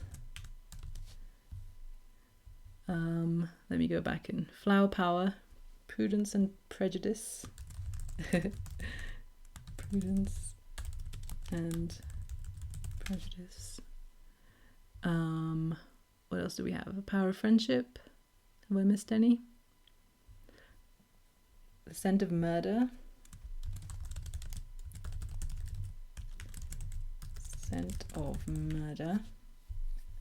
And mum's the word. Oops, word. Anything else? Flower scented lies. I need another text box.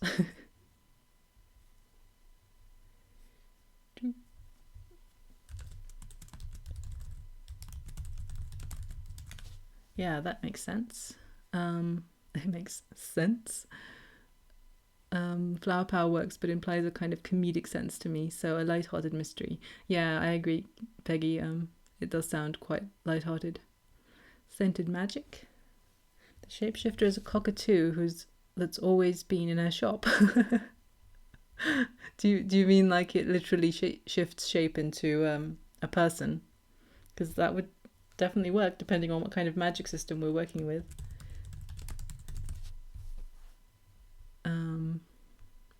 Have I missed any?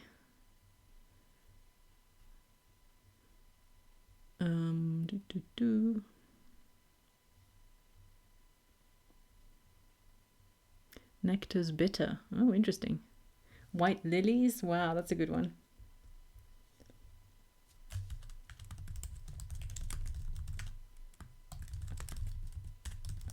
Well, if anyone does decide to write this story, you're going to have a lot of title choices. You like the scent of murder? Yeah, that's a good one.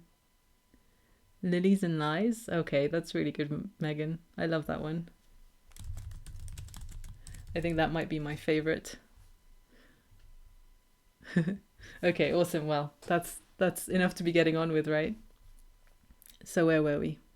The bolt. So the shapeshifter. We can also have something like a diversion or a distraction that's more personal. So there could be something like a personal issue that comes up with the protagonist that really takes them off the trail of the quest. You know, if this is a murder mystery, then it distracts them from the murder or investigating the murder. So what could that be? Prue maybe has to deal with a family problem, maybe they have to, maybe she has to like leave town for a while, something like that. So it's derailing the quest plan as well, which was to bait the murderer. So it kind of partly leads to the failure of that plan, and partly it's kind of a dramatic or a kind of a rhythm thing as well in the plot, so that you have this quest which is a long stage. You know, a lot happens, there's a lot of new things that are thrown at the reader, and the bolt just kind of grinds that to a halt. Everything stops. It's kind of a dramatic full stop for the quest. So I hope that makes sense. Their brother gets in a car accident. Yep. So that would be a great one for the bolt. So maybe Prue's brother gets in a car accident. There could also be some other kind of family drama or something that requires or that involves her lying skills. So, you know, maybe she goes home and then she has more conflict with her powers. A well-arranged murder. Oh, that's a good one, Peggy. Okay, last one, you guys. I'm gonna note it down. A well-arranged murder. Honestly, if everyone doesn't want to write this cozy mystery series, Scent and Sensibility. Oh, okay. That's a good one too. Prudence comes out to resolve crimes. That's a really interesting title. I think it would stand out really well, actually. She get temporarily arrested for something having nothing to do with the murders. Yeah, that's a good one, actually. And the shapeshifter could also be involved with that, couldn't she? She could rat her out to, I don't know, the tax collector or something. So maybe shapeshifter gets Prue arrested for something. Or maybe she gets her shop closed down.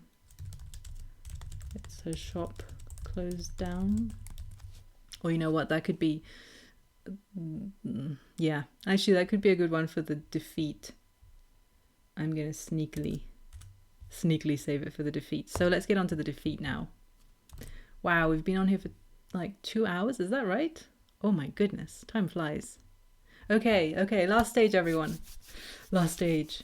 This is the last stage we're plotting, but as you can hopefully tell, it's not the last stage in the story order, right? So the story order once again goes stasis, trigger, quest, bolt, shift, defeat, power, and resolution.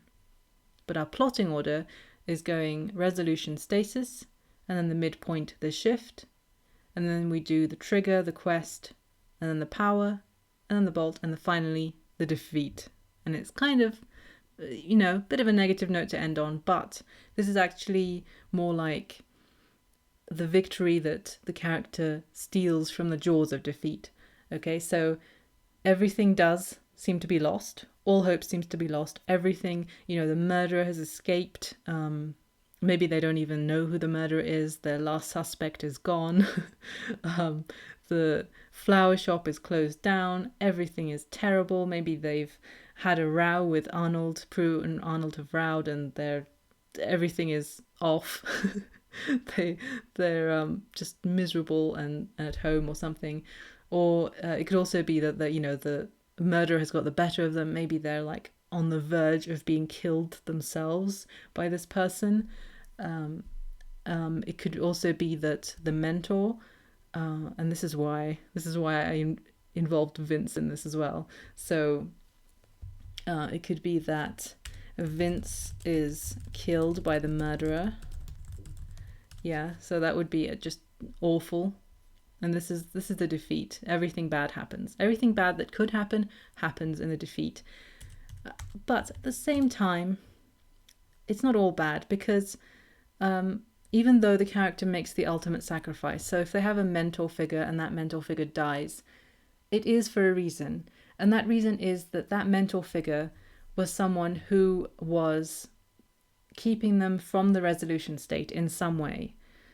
Even if it wasn't that they were actively keeping them from that, if they were, actually obstructing them from the resolution, there's a sense that, maybe the fact that they were relying on this mentor meant that they couldn't reach that resolution state. Or it could also be something else that they sacrificed. So, it is often a person, because that's the most dramatic sacrifice that can be made. But sometimes it's something that's a bit more internal. Sometimes it's something that is just like an idea that's keeping the character back. And in the end, the sacrifice isn't always something that is a huge sacrifice. Often I think when we realize the nature of the resolution that we want to reach, we think that the sacrifice is going to be terrible. If we want to lose weight, then we have to sacrifice eating some of our favorite foods or something, or we have to sacrifice time or energy if we go and work out or something, or if we're trying to give up on something, on some kind of addiction, then we think of the sacrifice as being that substance or whatever that makes us feel good. If we're trying to give up chocolate or something, and we think that is a huge sacrifice. But the idea is that when you do reach that resolution, when you realize the life without that thing, then the sacrifice really becomes inconsequential. It doesn't become a sacrifice at all. And so even though, it sounds like making the ultimate sacrifice is just horrible, actually in the end it often isn't that bad. It's something that you can deal with. It's something that might even be good, or at the very least have positive consequences. So,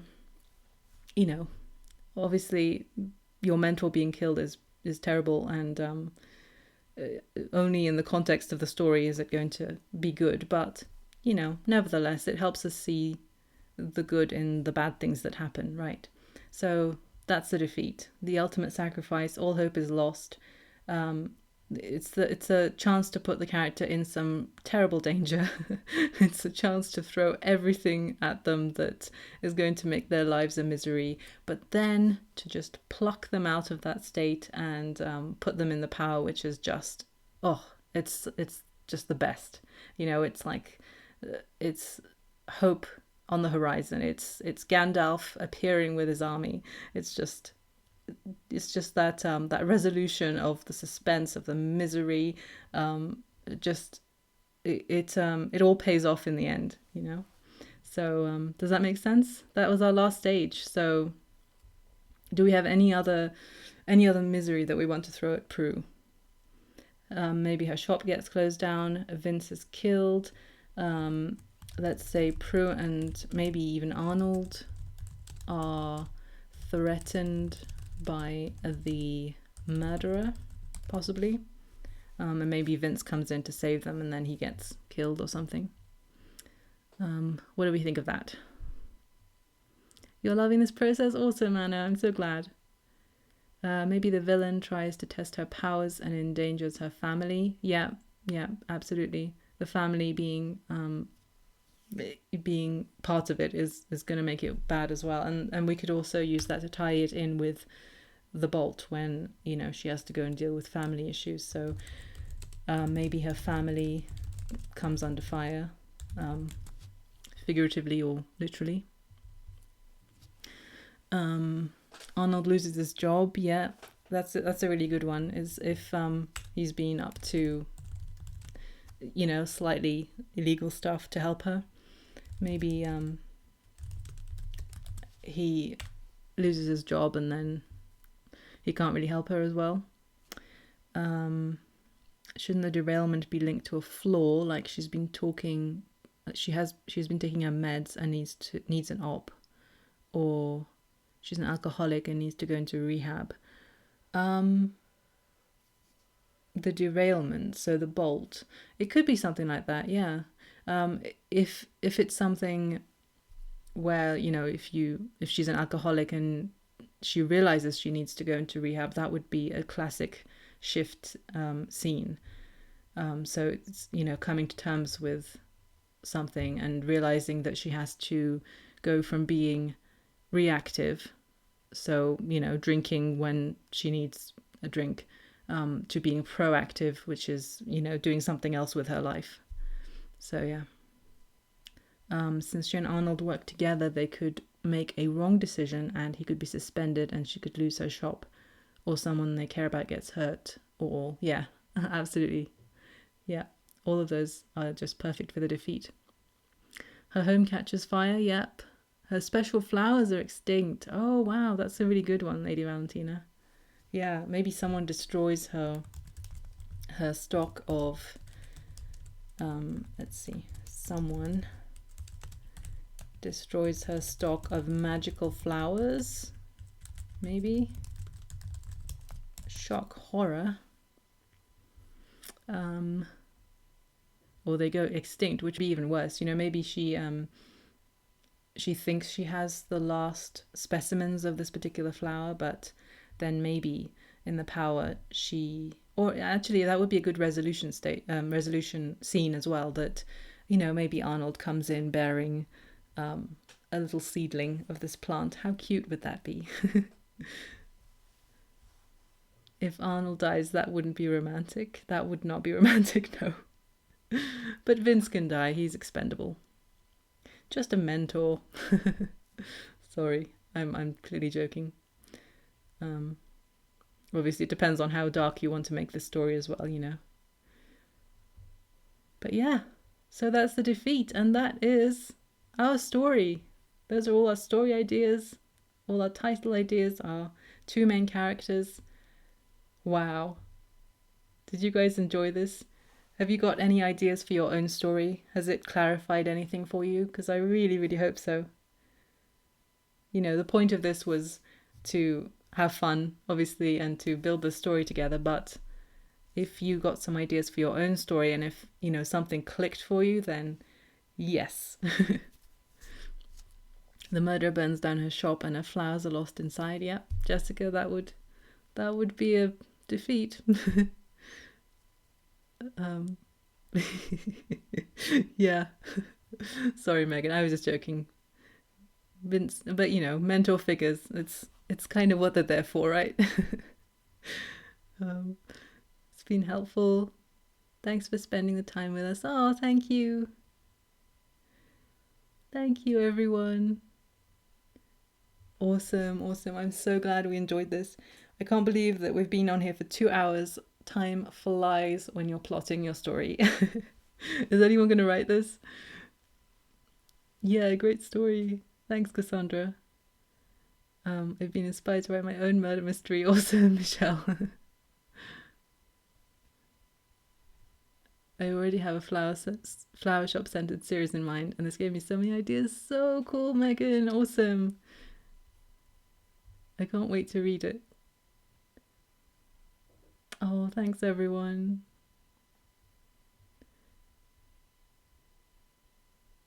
Oh, thanks, Peggy. Yeah, I love Dan Wells's plotting series as well. It was such an inspiration, and the idea that of plotting out of order, um, differently from the story order, that was just wow. That made so much sense to me. But yeah, I had difficulty remembering his stage names. Um, Yay! Thanks, guys. I know, didn't the time go fast? You try writing this as an interactive story. That would be awesome, Jessica. Yeah. Yeah, if anyone writes this, please share it with me so I can share it with everyone else. Yeah. Yeah, it's a great way to spend time. I've been so enjoying all the live streams recently. I don't think my house has ever been cleaner. Yay, thank you all so much. This was awesome. You can absolutely use this for your own story. You can download um, these ideas that we've written down in the slides. Again, you just have to go to file, and then you can make a copy, or you can download it as well as like a PDF. And again, if you want to download the templates, and also like just tons and tons of worksheets and stuff, I totally forgot that I had this even, but it's available in the coterie, and I have links in the slides. So yeah, look at this workbook. It's huge. Loads of cool stuff. There's a stage comparison here between the one-page novel, the hero's journey, the writer's journey, the fool's journey, and then a list of themes. So that's pretty cool. So yeah, definitely check that out. And the cheat sheet that I was referencing is also there. So that's in the coterie, and I have links, I think, in the last slide. Yep. So if you go to this URL here, you can find it in there. Yeah, if you want to learn to fold your one-page novel, I should mention the whole idea of this strange layout. The reason that we have these stages upside down is that when you fold it, it will actually be in story order. So when you have this page laying flat, this is what it looks like, obviously with the bottom stages upside down. But when you fold it in a very special way, then it's in story order. So it goes stasis all the way around through to the resolution. So if you do want to see how that's done, you can watch the end of the demonstration that I have at this link, how to plot a novel. So that will show you how to do that. I also have a full novel outline, and when you sign up for that, I will send you some training to go along with it. So if you're interested in developing this outline, this kind of rough outline, into a more full outline with more detail, more description in the scenes, then be sure to check that out. You can also use that story to write your own story. And there's also, I think I also send a workbook that helps you transpose the story from one genre to another. So if you didn't really like the genre that we wrote the story in, you can use that workbook to transpose it into a genre of your own choosing. So that's another option. And then this article on how to write a novella is also helpful because it has more breakdowns, and it talks about how to adapt the technique to shorter or longer works. So I hope that helps. And again, just, one last reminder that if you do want to sign up for the whole course, there's just loads and loads more resources. There's loads more information on this. Believe it or not, this was quite a short run through. I mean, I've never done this live before, but the course works in such a way that you can write along as I describe the stages. So if that sounds interesting to you, you can sign up for the course at this link. And the world building course is closing in 3 days, I think. The end of March, it's going away for a while, not for good. It will definitely be open again, but not until I have completed it. So if you're interested in getting that at a low price and with a lot of the material already there, and to build upon this one-page novel method and learn how to flesh out the world on one page, then please do check that out. And thank you so much for being here. I can't thank you enough. This has been one of the funnest things I have ever done in my writing career. So thank you all so much for being here. And if you do write this story, let me know. If you have other stories that you're working on and that I've been able to help you with, please let me know as well. I would love to share it with everyone else. I don't know if I will be doing this next week, but if I do have another live stream, I will absolutely email my list, and I'll also try to mention it on Instagram. So yeah, follow me there and you'll be in the loop. Awesome. This was amazing. I've never plotted before. Super, Jessie. Now you know. Will this be left up so we can revisit the video? Absolutely. This should be going up on YouTube once it's finished processing. And it'll also be on my website. So you can check that out. And all the worksheets, resources, everything. Oh, thank you, Megan. Thank you. Yeah, I have a lot of worksheets. I have over 150 worksheets, I think. And you can find those on my website. There's a lot of stuff on there, you guys. A lot of free stuff. Yeah, awesome. You plan a few, maybe the big things, but leave room for your muse. Yeah, absolutely. Absolutely, Peggy. I mean, I do want to emphasize that this is a framework really to help you think through plot. Don't feel that you have to follow it to a T. Don't feel that you have to, just force yourself into this structure just for the sake of it. It's really, really to help you to think through the purpose of the scenes that you're writing and how your character is changing and moving through all of this. So yeah, very good point. Leave room for the muse. Oh, thank you all so much.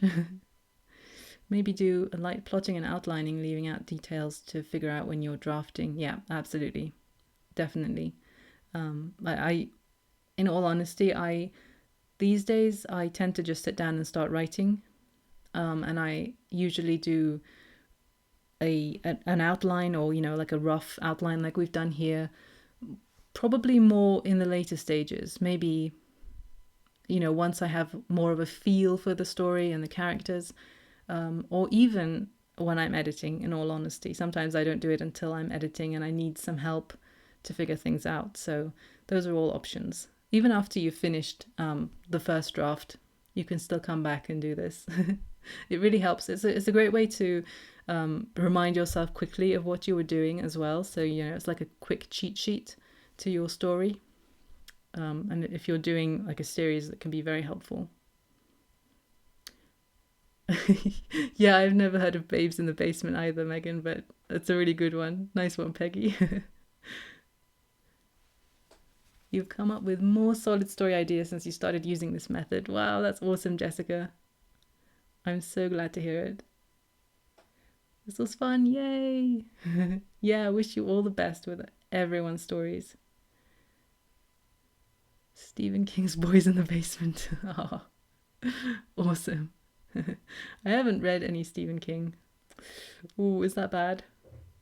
I think we read some of On Writing when I was at uni, but oh dear. I'm a scaredy cat. I can't read horror, you guys. But he does have some fantasy, doesn't he? You just joined the coterie? Welcome, welcome. The little booklet's cute, isn't it, Jessica? I love it. Yeah. Awesome. Well, thank you all so much again for being here.